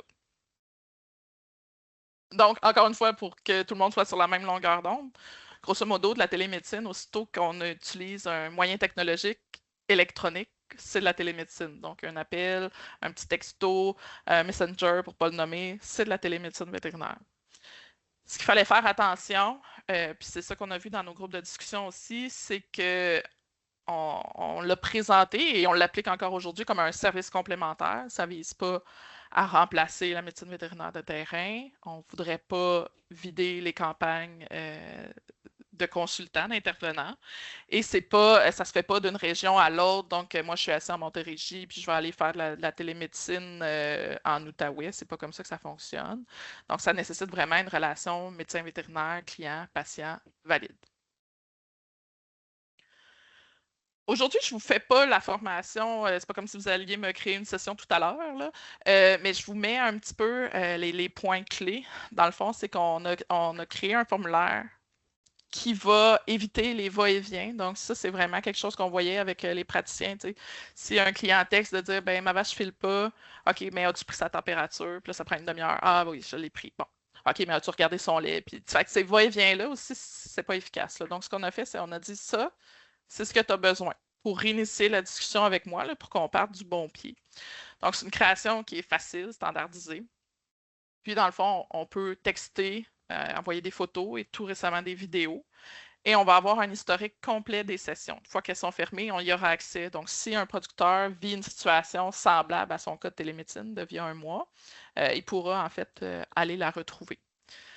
Ça centralise les échanges aussi entre vétérinaires et producteurs. Donc ça aide énormément dans la tenue de dossier parce qu'on devrait garder des traces de ces discussions-là, puis pas entrecouper de photos de famille ou de résultats de matchs de soccer parce qu'on sait que les vétérinaires de grands animaux, souvent, ça développe des très beaux liens avec leurs clients. Donc, ça a l'air de ça, c'est pas, on révolutionne pas la roue, c'est une plateforme texte. On peut aussi appeler.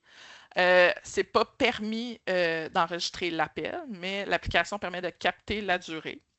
Puis quand le médecin vétérinaire va mettre un terme, va fermer la session, en fait, il va être invité à remplir les détails et des recommandations. Donc, ça aussi, ça permet parfois, justement, la ligne coupe sur la route ou des choses comme ça. Mais là, ça permet, c'est écrit noir sur blanc.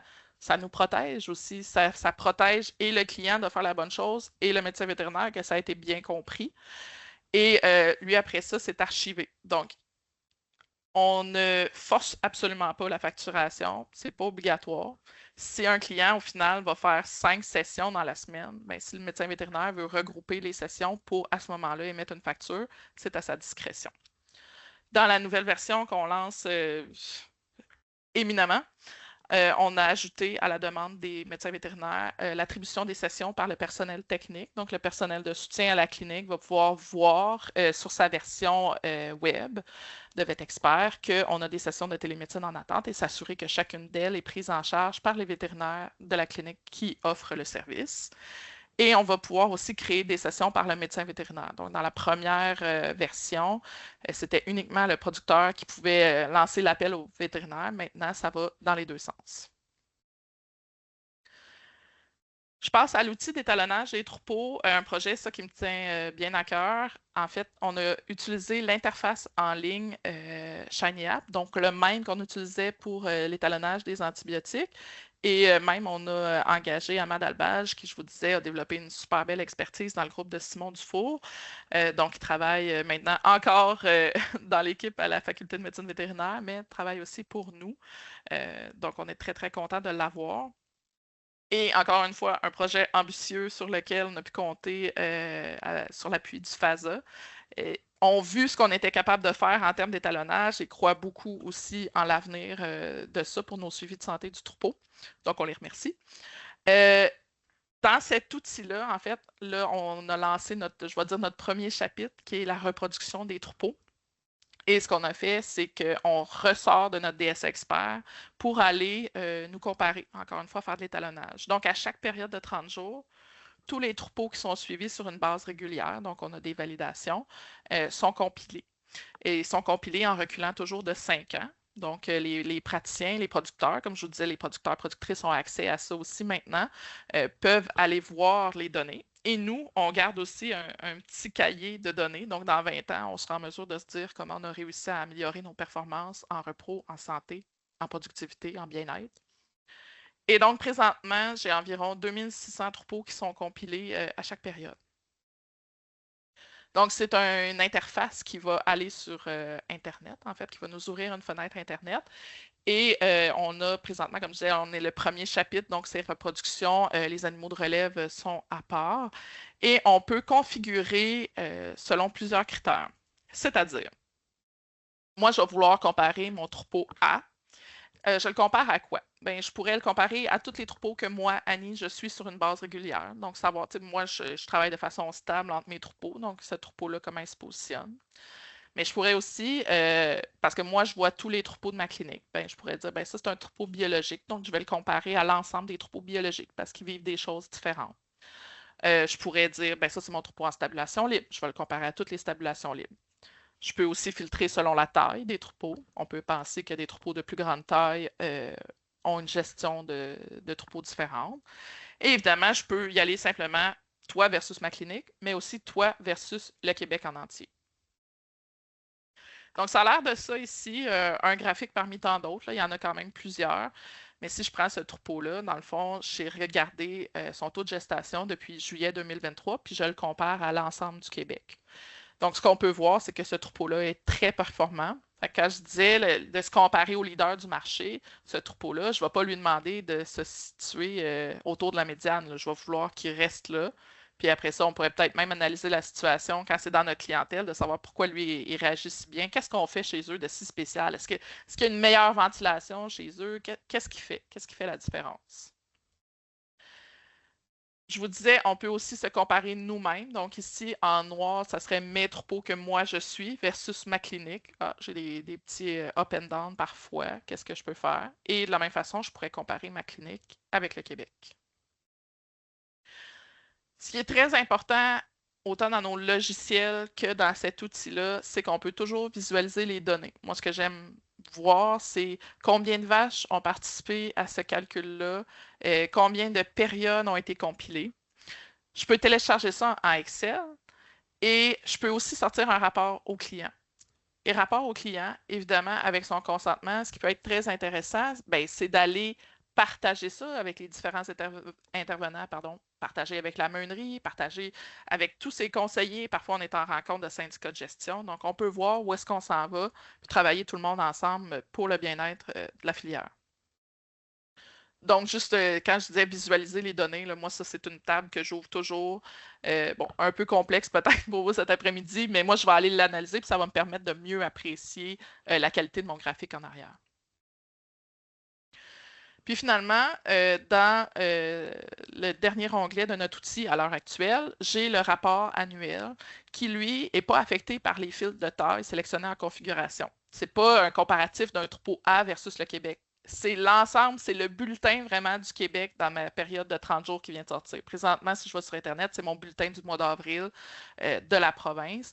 Donc, on peut savoir comment ça se passe. Donc, ça a l'air de ça un petit peu, là. On a des différents outils. Comme je vous disais présentement, c'est seulement un rapport de repro, mais je vous présente nos projets futurs. Je suis rendu là, en fait. Donc, nos projets futurs sont nombreux. J'en ai même, j'ai dû en exclure parce que j'aurais pu vous tenir un petit peu trop longtemps, peut-être. Donc, on a l'application mobile, la refonte pour les médecins vétérinaires. Donc là, on est allé pour les producteurs, mais on doit faire le travail aussi du point de vue vétérinaire, le rendre disponible sur Android. On travaille là-dessus actuellement. L'agence système de traite, c'est vraiment, on doit poursuivre le développement, la mise à jour, parce que chaque système a ses logiciels et même on peut avoir plusieurs versions de logiciels au sein d'un même système. Hein. Donc, on doit toujours travailler en collaboration. Ça demande beaucoup de concertation et de bonne volonté entre les différentes compagnies pour réussir à poursuivre cette collaboration-là. On veut aussi, on a sur la table la récupération, l'analyse des données, les systèmes de Louvre, entre autres, est-ce que le veau, son repas a été fructueux, est-ce que son alimentation, il y avait moins d'appétit, des choses comme ça. Ça génère des données assez semblables, en fait, au logiciel de système de traite. Donc, c'est quelque chose qui nous intéresse. Des moniteurs d'activité, on en a bien plus que ce qu'on a développé. Là, donc, on aimerait développer des collaborations avec eux et aussi les barrières de tri. Pour notre outil d'étalonnage des antibiotiques, on est bien content. La Faculté de médecine vétérinaire vient d'avoir du financement pour ajouter les vaccins à l'outil.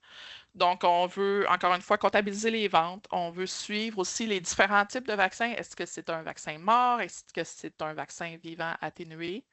On va pouvoir aller faire des liens. Quand je vous parlais de notre architecture de logiciel, là, je sais que je reviens souvent à ça, mais là, on peut aller voir dans notre logiciel de biosécurité Vigilvet, est-ce que les procédures de vaccination qui ont été recommandées sont mises en place?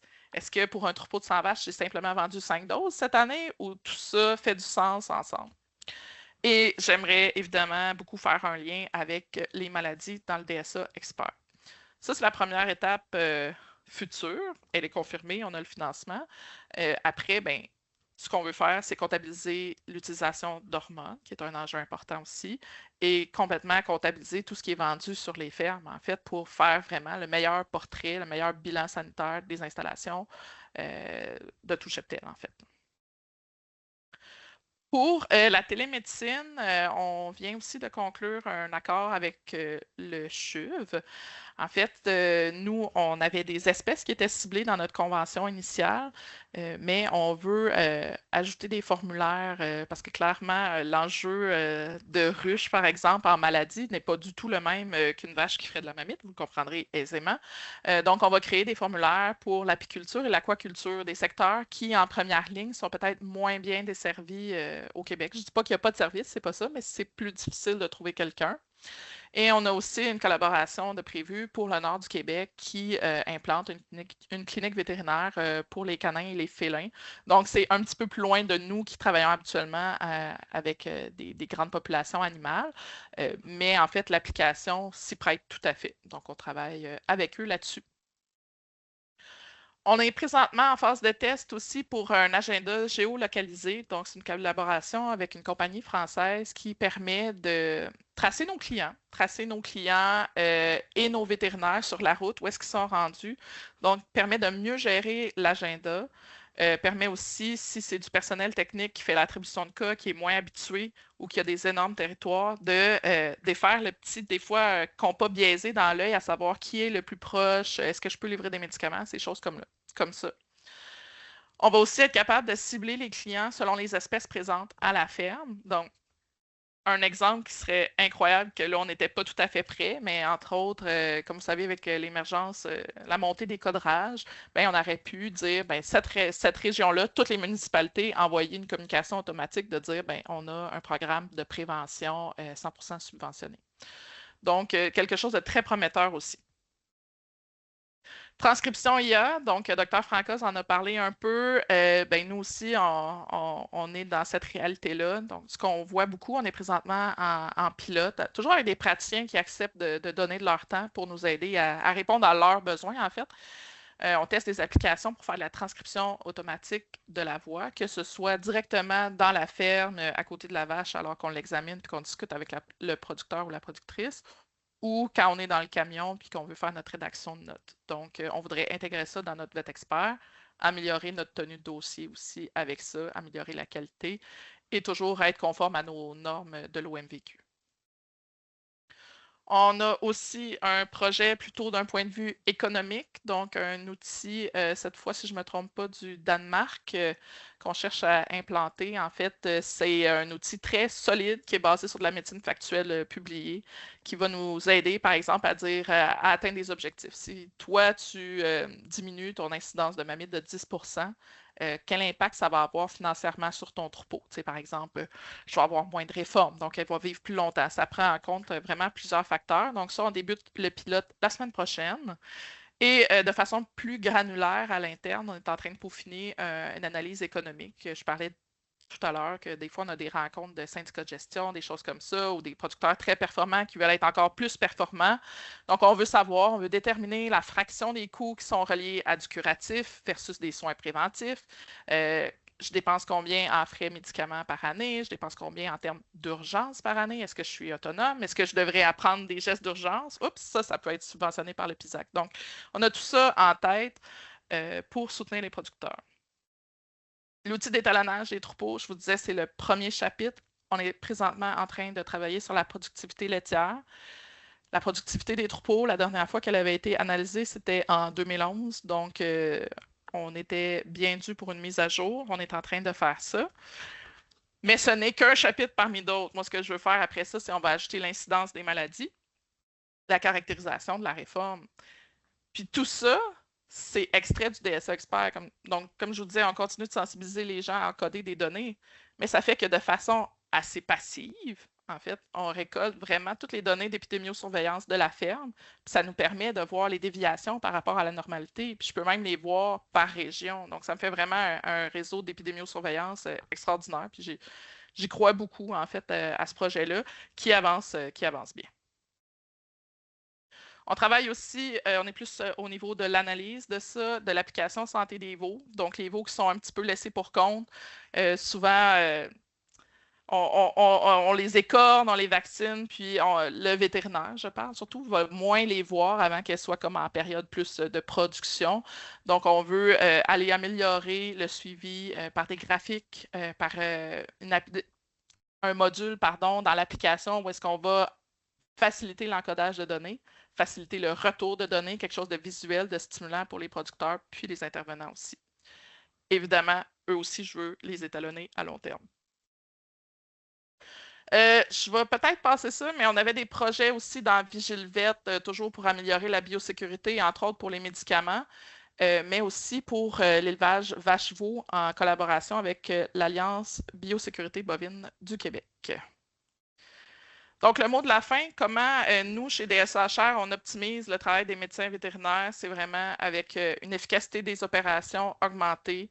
L'échange des données automatiques, ça a été vraiment quelque chose de majeur. La centralisation des différents logiciels qui va mener à une épidémiosurveillance facilitée. Comme je vous disais, on a un écosystème unique qui nous permet d'avoir une vue d'ensemble du cheptel.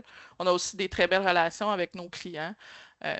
Donc, on est fiers, nous, d'apporter notre petite contribution, en fait, à améliorer les performances de la filière, à se positionner contre l'antibiorésistance, à se positionner aussi, puis à prendre des actions pour le concept Une seule santé. Donc, voilà. Merci. Je remercie tous les collaborateurs, tous ceux qui ont subventionné puis qui ont participé, les praticiens, les producteurs, nos membres de comité, très, très appréciés. Mon nom, c'est David Roy. Je travaille depuis 2023 au sein d'OMVQ. Puis mon mandat principal, c'est vraiment la coordination, dans le fond, de tout ce qui était le dossier de la rareté des médecins vétérinaires au Québec. Ce qui inclut un paquet de petites choses, mais essentiellement la coordination des groupes de travail là, qui avaient déjà été entamés et du nouveau groupe de travail qui a été fait dans les dernières années. Je voudrais remercier les organisateurs là, de m'avoir invité parce que, bon, de la coordination, quand on coordonne des choses, c'est pas super sexy. C'est moins sexy un peu que les gens qui réalisent des choses. Donc, j'ai malheureusement pas tout le temps l'occasion de pouvoir parler de ce que je fais. Mais je suis vraiment content là, de pouvoir le partager avec vous aujourd'hui pendant à peu près la prochaine demi-heure.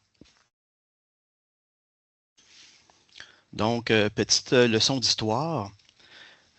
Comme docteur Nathalie Côté l'a dit au début, là, ça a commencé en 2017 cette belle aventure-là. Dans le fond, je voudrais remercier Dr Geneviève Côté là, qui a commencé la coordination du premier groupe de travail qui était dans le domaine bioalimentaire. Ça a été dit un petit peu au début là, qu'il y avait vraiment des enjeux là, avec la rareté des médecins vétérinaires dans le domaine bioalimentaire. Puis les acteurs du milieu ont sont vraiment posé la question qu'est-ce qu'on peut faire là, avec chacun nos responsabilités et nos champs de compétences, là, comment qu'on peut faire pour améliorer les choses au Québec. Ça a commencé dans le fond, surtout avec de la coordination puis de la mobilisation de différents acteurs. C'est important d'avoir tout le monde autour de la table. Il y a des représentants du gouvernement, bien entendu, le MAPAC qui était partie prenante là-dedans. Les associations vétérinaires d'entrée de jeu, là, ont été très participatifs. Organismes réglementaires, l'OMVQ, lequel je représente, établissements d'enseignement aussi, faculté de médecine vétérinaire, bien entendu, et aussi des représentants du public. Pour le domaine bioalimentaire, c'était vraiment l'UPA qui a fait preuve là, comme représentant du membre du public. Ce groupe de travail-là a mis des bases très solides d'ailleurs, de ce qu'allait être le groupe de travail de coordination là, que j'ai repris par la suite. Et dans le fond, il y a aussi, en plus de travailler avec les différents groupes de travail puis de générer des idées, des initiatives, il y a aussi un portrait démographique sur le domaine bioalimentaire qui a été créé à cette époque-là. Donc, pour vraiment avoir une vue d'ensemble de la situation du secteur bioalimentaire au Québec, les régions fragilisées, les producteurs fragilisés, les endroits où on devait mettre soit des efforts ou des actions soutenues là, pour aider ces différentes régions-là. 2023, dans le fond, avec un appui financier du MAPAC, l'OMVQ a repris la coordination de ce groupe de travail-là, qui était dans le domaine bioalimentaire. C'est là que moi, que je suis arrivé avec, dans le fond, toute mon expérience du domaine, dans le fond, de gestion de projet, mais zéro expérience du domaine vétérinaire, ce qui m'a donné autant des avantages que des inconvénients. Donc, j'ai dû apprendre un peu les rouages, les domaines de pratique, comment ça fonctionne et tout ça. Mais j'ai amené vraiment une vision différente là, sur la situation, avec vraiment un œil détaché, parce que je pense que c'était nécessaire.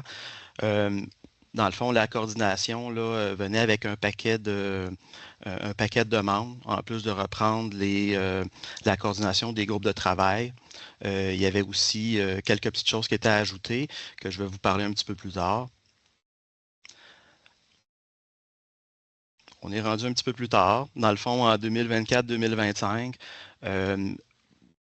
en plus du domaine bioalimentaire, on a créé une autre équipe de travail, un autre groupe de travail dans le domaine des animaux de compagnie et des animaux de loisirs. Pourquoi on a fait deux groupes séparés? C'est parce que les enjeux ne sont pas tout à fait les mêmes. Bioalimentaire, c'est une pratique particulière avec des enjeux très, très ciblés. Dans le domaine des animaux de compagnie et des animaux de loisirs, c'était vraiment tout autre. Donc, ça faisait du sens de faire vraiment une séparation là, des deux domaines des deux groupes de travail. On en est où en 2026? On est là ici. Dans le fond, c'est 13 participants aux différents groupes de travail qui sont là. Je vais les nommer. Je vais faire mes remerciements dès le début. La MVPQ, l'Association des médecins vétérinaires praticiens du Québec, la VMAC qui vient de se joindre avec nous là, cet automne, la MVQ qui était là depuis le début en 2024. Bien entendu, le MAPAC qui participe activement dans les deux. L'Ordre des médecins vétérinaires du Québec, que je fais partie, mais il y a aussi d'autres représentants qui sont associés. La VIA, qui même c'est une petite association, est très active là, au niveau du groupe de travail. La faculté de médecine, très, très impliquée, amène vraiment des visions intéressantes et importantes, là. L'UPA, je l'ai mentionné tantôt, qui donne vraiment la vision du producteur. Cheval Québec, qui est très actif aussi, qui amène vraiment des idées intéressantes, qui est souvent aussi soutenu avec l'AVEC, qui vient avec. L'Association des médecins, dans le fond, de la médecine de refuge, qui en fait partie. Ils ont des enjeux très particuliers, très ciblés.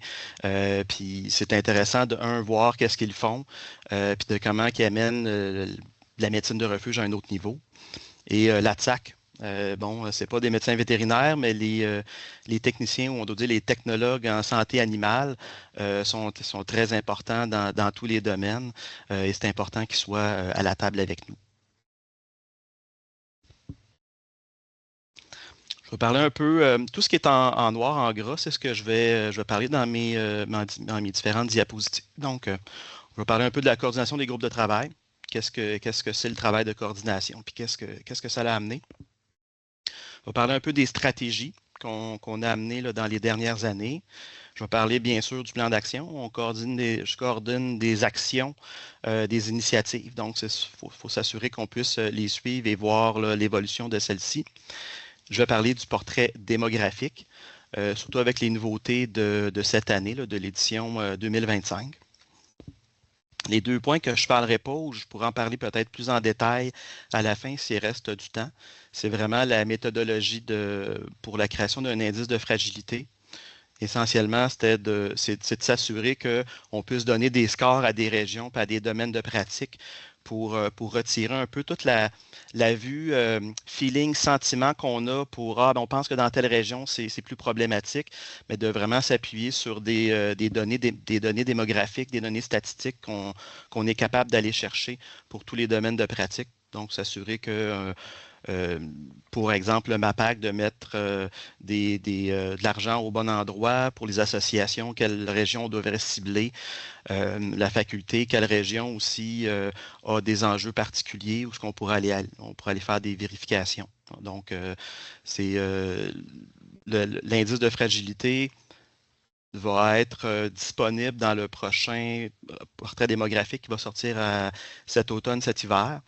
Donc, restez à l'affût. Ça va être une nouveauté que je crois très intéressante. Et la dernière chose qui est plus ou moins intéressant pour vous, mais je dois faire une vigie littéraire, ce qui veut dire de lire beaucoup d'articles dans beaucoup de pays, de vérifier des études qui sont faites, puis s'assurer qu'on a les bonnes pratiques. Bien, je vous donne tout de suite la réponse à tout ça. On fait exactement, on applique les bonnes pratiques qui sont faites partout dans le monde. C'est éprouvé que ce n'est pas juste de mettre de l'argent à des endroits, il faut que ça soit concerté, il faut qu'il y ait tous les acteurs du milieu qui puissent se joindre à la solution. Donc, on fait les bonnes choses. Des fois, on les fait différemment, mais on a aussi d'excellents résultats qui viennent avec ça.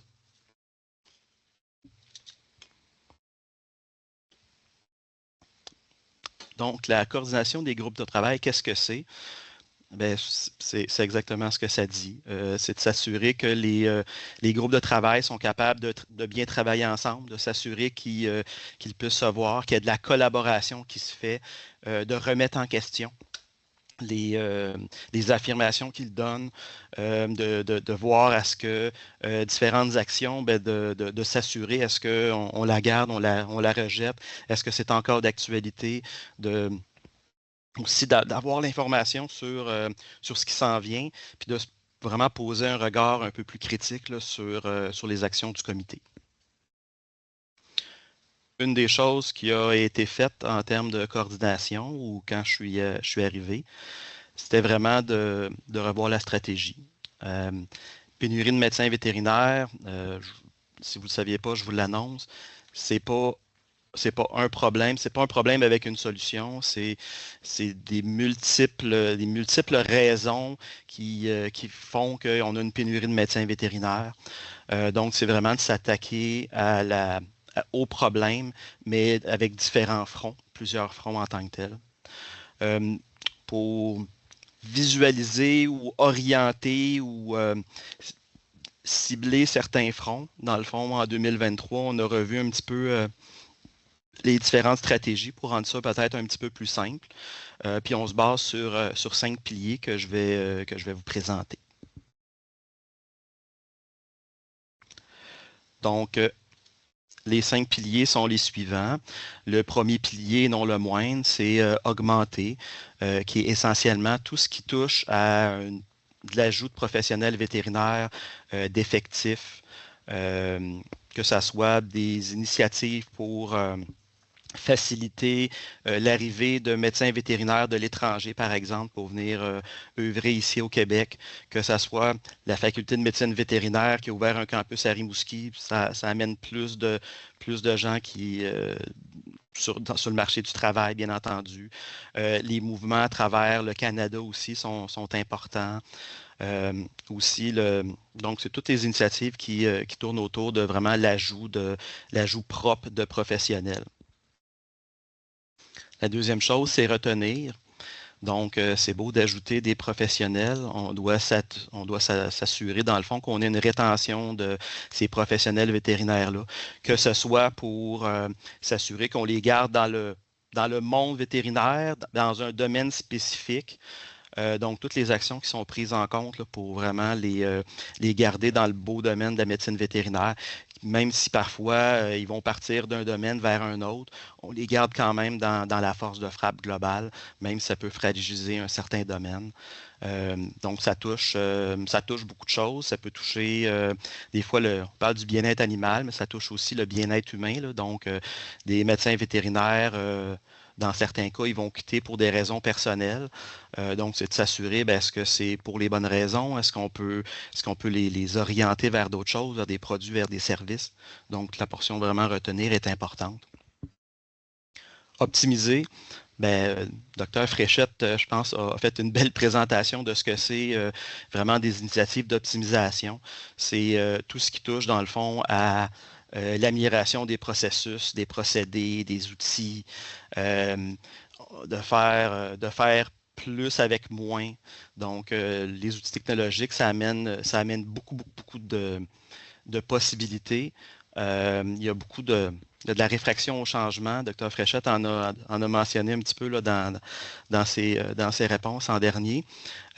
Donc, tout ce qui revient au niveau de l'optimisation là, fait partie de ça.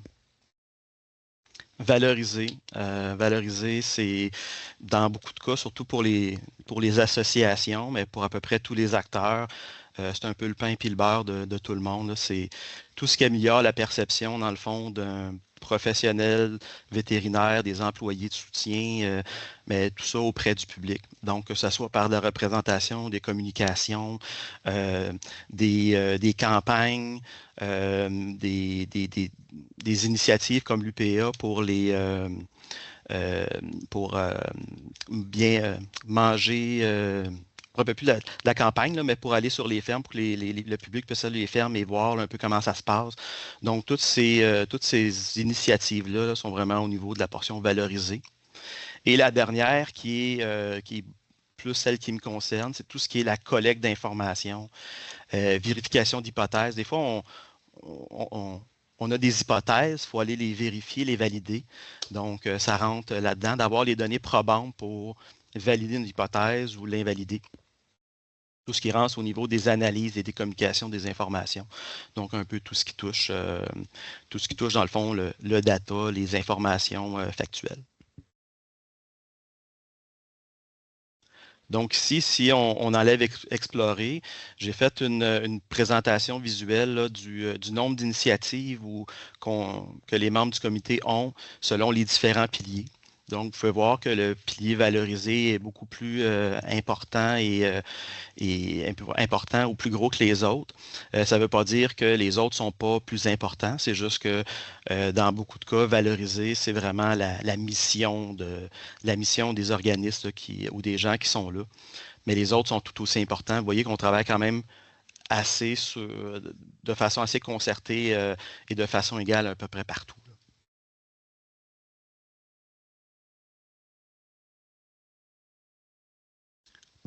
Plan d'action, groupe de travail, je l'ai mentionné un petit peu plus tôt. Dans le fond, le plan d'action, c'est vraiment l'outil pour suivre qu'est-ce qui est fait, qu'est-ce qui va être fait, puis qu'est-ce qui a été fait. Donc, depuis cette année, depuis mardi, il a été publié mardi cette semaine sur notre site web. On a un plan d'action unifié là, qui regroupe dans le fond les deux groupes de travail ensemble pour avoir vraiment une idée globale de tout ce qui se fait à travers le Québec là, avec les différents membres du comité pour la pénurie de main-d'œuvre, la pénurie de médecins vétérinaires. Dans le fond, on a beau avoir deux entités, deux groupes de travail séparés. Il y a des actions communes qui se font, il y a des actions similaires aussi qui se font. Donc, de le mettre dans un plan unifié là, faisait beaucoup de sens. Le plan, essentiellement, ou le plan d'action est divisé en 5 piliers. Donc, on ne réinvente pas la roue. Là. Les 5 piliers sont bien décrits et sous les 5 piliers, il va tout le temps avoir une section des activités qui sont en cours. Donc, ce qui va avoir un début et une fin. Les activités qu'on appelle récurrentes ou en continu. Souvent, ça va être des activités qu'il y a un début, mais il n'y a pas nécessairement de fin. On parle, par exemple, d'être présent dans faire de la représentation aux médias, faire des communications aux membres, par exemple, d'offrir un programme de mentorat, par exemple. C'est toutes des activités qui sont en continu. Ce n'est pas quelque chose qui a un début et une fin. Et la dernière portion, c'est vraiment les réalisations du groupe de travail. Donc, tout ce qui a été finalisé, donc il y a eu un début, une fin, et dans le fond, toutes les activités qui ont été complétées.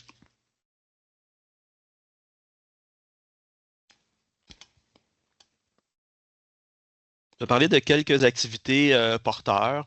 Juste pour donner une idée, je vais vous montrer les statistiques un petit peu plus tard. Dr. Francoz l'a bien nommé au début. Là, il y a un nouveau campus à Rimouski qui faisait partie d'une des initiatives qui était suivie et vue par le groupe de travail. Il y a une belle présentation de Dr. Francoz sur les centres de simulation virtuelle et de réalité virtuelle. Donc, j'espère que vous étiez là au début. C'est très, très intéressant. Programme de mentorat pour les étudiants et les nouveaux vétérinaires, surtout celui de l'AMVPQ puis de la MVQ. Vraiment un programme, l'AMVPQ puis la MVQ ont chacun leur programme qui leur est propre, mais le but est le même, c'est vraiment de supporter les étudiants de 4e, 5e année, les nouveaux médecins vétérinaires dans leur pratique.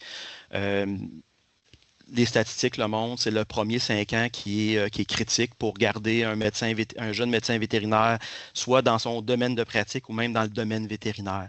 Donc, il faut s'assurer qu'il y ait tout le soutien nécessaire pour pouvoir vraiment bien œuvrer dans son domaine de pratique qui a été choisi en tant que tel. Bien que la MVPQ et la MVQ ont des programmes de mentorat, toutes les autres associations vétérinaires ont des programmes de soutien qui sont à géométrie variable. Des fois, c'est vraiment des programmes, c'est du soutien individuel. Des fois, c'est du soutien de groupe qui se fait, mais il y a tout le temps un soutien qui se fait là, de leurs membres, là, surtout des nouveaux membres, là, des jeunes médecins vétérinaires. Le projet PAT, qui a été lancé récemment pour la sensibilisation et l'adoption responsable des animaux de compagnie. Dans le fond, c'est un programme qui a été mis en place par le MAPAC, qui est toujours actif. Le stage incitatif en médecine vétérinaire dans le domaine bioalimentaire. Outre le campus de Rimouski, ça amène énormément de gens, là, ça amène du sang neuf. Dans le fond, ça augmente la force de frappe là, des médecins vétérinaires, mais les stages incitatifs dans le domaine bioalimentaire, c'est vraiment une des actions qui est considérée comme les plus porteurs. Pour faire un petit résumé rapide, les étudiants, dans le fond, à la faculté de médecine vétérinaire, ont l'occasion d'aller faire des stages rémunérés dans le domaine bioalimentaire pendant leurs années d'études. Donc, c'est vraiment de créer une exposition à ce domaine-là et dans certains cas, de développer le petit intérêt en tant que tel. Beaucoup de jeunes vétérinaires connaissent pas nécessairement ce domaine-là, puis d'y être exposé, nous fait voir les avantages que cette médecine-là peut leur apporter là, en tant que tel. Donc, ça a vraiment amené une vision différente, s'assurer qu'on expose les jeunes médecins, les futurs médecins vétérinaires rapidement à ces domaines-là, ça amène vraiment une dimension différente. Et tout ça, c'est bien sûr là, une initiative du MAPAC là, qui est excellente. Là. C'est elle, je pense, outre par rapport à toutes les autres, c'est elle qui a vraiment changé un petit peu là, la carte des médecins vétérinaires, là, où ils choisissent leur domaine de pratique là, dans les premières années. Là, on voit vraiment qu'il y a eu un changement dans les 5 dernières années. Là. Il y a beaucoup plus de gens dans le domaine bioalimentaire qu'il n'avait les 10 années précédentes, par exemple. Permis spécial individualisable.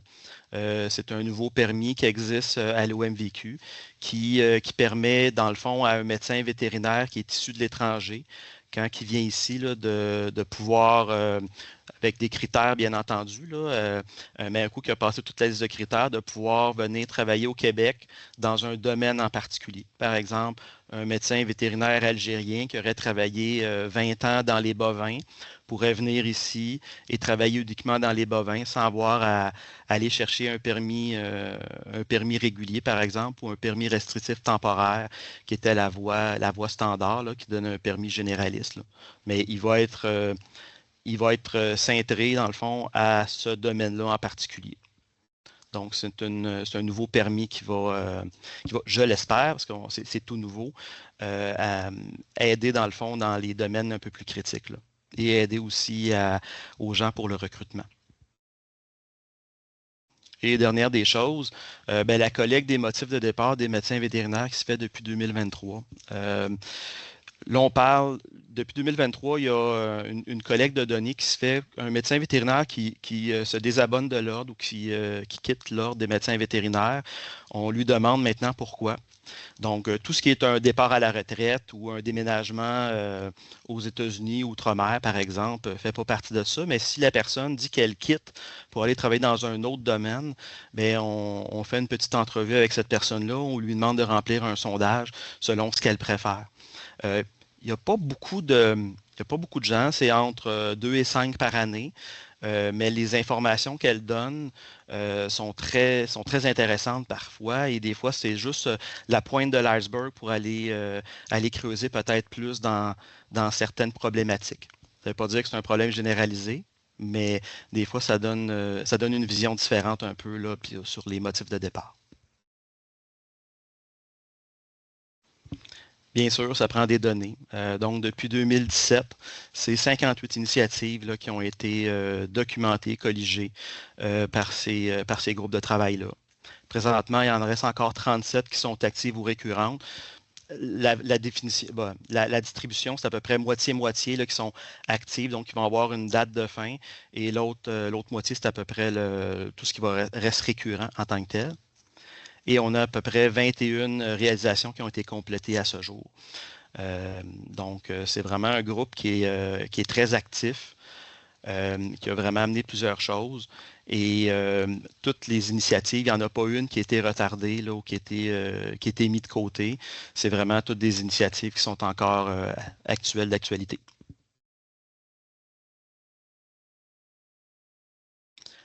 Portrait démographique. Une des choses qu'on a amené dans le fond en 2023, ou qu'on avait comme tâche, que j'avais comme tâche, c'était la création d'un portrait démographique pour, dans le fond, l'ensemble du domaine vétérinaire. Donc, quelques petites informations. Dans le fond, ça couvre le nouveau portrait démographique depuis 2023. Il couvre tous les domaines de pratique confondus. Il y a certains domaines qu'on a regroupés ensemble. Par exemple, on a un groupe qui s'appelle Service Conseil. Ça inclut, par exemple, les animaux de laboratoire, puis les animaux de laboratoire, les laboratoires diagnostiques et d'autres choses comme ça, là, parce que les échantillons sont trop petits, mais ça reste qu'on les regroupe ensemble. On documente l'information selon les pratiques principales et secondaires. Les médecins vétérinaires qui sont membres de l'OMVQ, à tous les ans, doivent déclarer leur domaine de pratique et avec leur domaine de pratique, doivent donner une estimation du nombre d'heures sur lesquelles ils passent par semaine sur chacun des domaines de pratique. Par exemple, quelqu'un qui ferait de la médecine mixte, 30 heures animaux de compagnie et 10 heures, par exemple, de bovins laitiers. On va considérer que animaux de compagnie, vu qu'il fait 30 heures, donc c'est 50% plus 1. C'est 50% ou 50% plus 1. On va considérer qu'animaux de compagnie, c'est son domaine principal et les bovins laitiers vont être son domaine secondaire. Donc, dans les années passées, c'est une donnée qui existait, mais c'était très, très arbitraire. Il n'y avait pas de définition pour le médecin vétérinaire de ce qu'il devait considérer comme une pratique principale et secondaire. Donc, on est venu un petit peu formater tout ça pour qu'on puisse le baser sur des données et de l'information qui était disponible. Je l'ai mentionné un petit peu plus tôt. Dans le portrait démographique, on suit vraiment la relève des vétérinaires pour les 5 premières années. Donc, on suit les médecins vétérinaires de l'année 1 à l'année 5 et on regarde leur évolution pour savoir est-ce qu'il y a des changements de domaine de pratique qui se font, dans quel domaine de pratique ils se spécialisent ou ils se dirigent. Donc, c'est vraiment une donnée qui est très intéressante pour voir un peu la relève où ce qu'elle se dirige, tout simplement. Une des choses aussi qui est importante du portrait démographique, c'est qu'on présente toujours les données de façon globale et aussi par domaine de façon spécifique. Donc, on pourrait regarder, par exemple, une carte du Québec pour avoir la distribution des médecins vétérinaires un peu partout au Québec, nonobstant des domaines de pratique, et de cibler certaines régions où il y en a moins, et d'après ça, d'aller voir ces régions-là, mais par domaine de pratique, ou carrément aller dans un domaine de pratique puis de voir les régions qui sont fragilisées. Donc, de l'avoir de ces deux façons-là, ça donne vraiment une vision différente. Puis ça a aidé beaucoup les membres du comité, là, dans le fond, à cibler des actions, à cibler des régions, à cibler aussi des domaines là, qui sont soit déjà fragilisés ou qui commencent à être fragilisés, tout simplement. L'édition 2025, dans le fond, on a rajouté quelques petites choses, mais deux informations majeures qu'on a amenées. C'est vraiment l'ajout d'une notion qui s'appelle l'équivalent temps plein pour mieux mesurer la capacité de soins. Ce que c'est l'équivalent temps plein, c'est vous allez voir dans la prochaine diapositive, mais je vous l'explique immédiatement. Un médecin vétérinaire qui déclare faire, je ne sais pas moi, des animaux, justement, des bovins laitiers. Il fait du bovin laitier, il en fait 5 heures par semaine. C'est intéressant de le savoir. On sait qu'on est capable d'avoir d'un point de vue statistique, on avait l'information on a tant de médecins vétérinaires qui offrent des services dans les bovins laitiers. Mais ça ne donnait pas la capacité de temps de soins ou la capacité de soins là, par domaine de pratique. Donc, ce qu'on fait, c'est qu'on prend le nombre de médecins vétérinaires en tant que tel. On regarde le nombre d'heures sur lesquelles ils travaillent dans chacun des domaines de pratique et on fait une règle de 3 pour savoir combien ça fait d'équivalent temps plein. L'équivalent temps plein, c'est 35 heures semaine. Donc, s'il y avait un médecin vétérinaire qui travaillait 35 heures semaine dans ce domaine-là, c'est l'équivalent d'une personne temps plein. Donc, vous allez voir, ça donne vraiment une vision un peu différente des données, puis de où mettre l'action, où mettre les bonnes actions. Et autre chose aussi qu'on a ajusté aussi, c'est les mouvements régionaux pour mieux comprendre les exodes dans les régions fragilisées. Donc, on regarde les derniers 5 ans et pour les médecins vétérinaires en pratique et on est capable de voir dans le fond s'il y a eu des changements de clinique, par exemple, s'ils ont des changements de région, s'ils ont quitté une région. Donc, ça donne vraiment une vision différente de savoir est-ce que les médecins vétérinaires quittent une région, est-ce qu'il y a une région qui commence à être... donc, je disais, les mouvements régionaux, ça donne vraiment une vision différente. Il y a tout le temps 2 diapositives qui viennent dans les mouvements régionaux. Je vais vous en présenter une. L'autre, elle fait un petit peu mal au cœur, mais l'autre diapositive, ce qu'elle amène comme information intéressante, c'est qu'elle mentionne justement si un médecin vétérinaire a quitté d'un endroit vers un autre, on est capable de le savoir directement, là. Donc, comme vous pouvez voir ici, ça, c'est une représentation de l'équivalent temps plein. Donc, on peut voir à gauche, dans le fond, tous les domaines de pratique qui sont inclus dans le portrait démographique. Dans la colonne du milieu, on a le nombre de médecins vétérinaires qui ont déclaré des heures de pratique, que ce soit 1 heure, 20 heures, 100 heures. C'est vraiment juste le nombre de médecins vétérinaires. Dans la colonne qui est juste à côté, on a l'équivalent temps plein. Donc, si on prend la première ligne, là, animaux de compagnie, dans le fond, il y a 1930 médecins vétérinaires qui déclarent faire des animaux de compagnie au Québec. Si on prend le cumulatif des heures et on le divise par 35, ça nous donne une force de frappe ou un équivalent de soins, dans le fond, de 1643 médecins vétérinaires à temps plein. Puis, on a une définition de l'écart. Je vais porter votre attention un peu sur les 2 encadrés en rouge. Donc, vous allez voir pourquoi ça a changé un petit peu la vision qu'on a de certains domaines. Donc, le domaine équin, par exemple, bien, il y a 272 médecins vétérinaires en 2025 qui déclaraient faire de la médecine équine. Donc, on se dit, c'est un domaine qui est quand même assez en santé, mais quand on regarde, dans le fond, l'équivalent temps plein, là, on se ramasse avec 134, une division d'à peu près 1 pour 2. Donc, c'est un domaine vétérinaire qui, dans le fond, on peut tirer plusieurs conclusions de ça. Je vais laisser les associations les faire, mais genre de conclusion qu'on pourrait faire, est-ce que c'est parce qu'on n'a pas assez d'animaux pour subvenir aux besoins ou au travail d'un médecin vétérinaire à temps plein? Dans certaines régions, c'est probablement le cas. Dans d'autres, ce ne l'est pas. Est-ce que c'est parce que c'est un domaine qui est plus difficile, qui est moins attractif? Donc, c'est toutes des questions qu'on peut se poser avec cette information-là.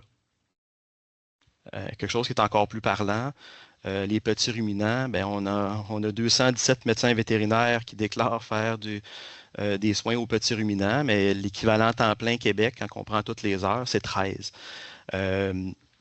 Dr. Rioux, président de l'OMVQ, m'a dit que c'est tout à fait normal parce que il n'y a pas d'assez gros cheptels. Fait que c'est souvent des médecins vétérinaires de grands animaux, par exemple, qui vont aller subir la tâche pendant quelques heures, tout simplement, ou du domaine équin, par exemple.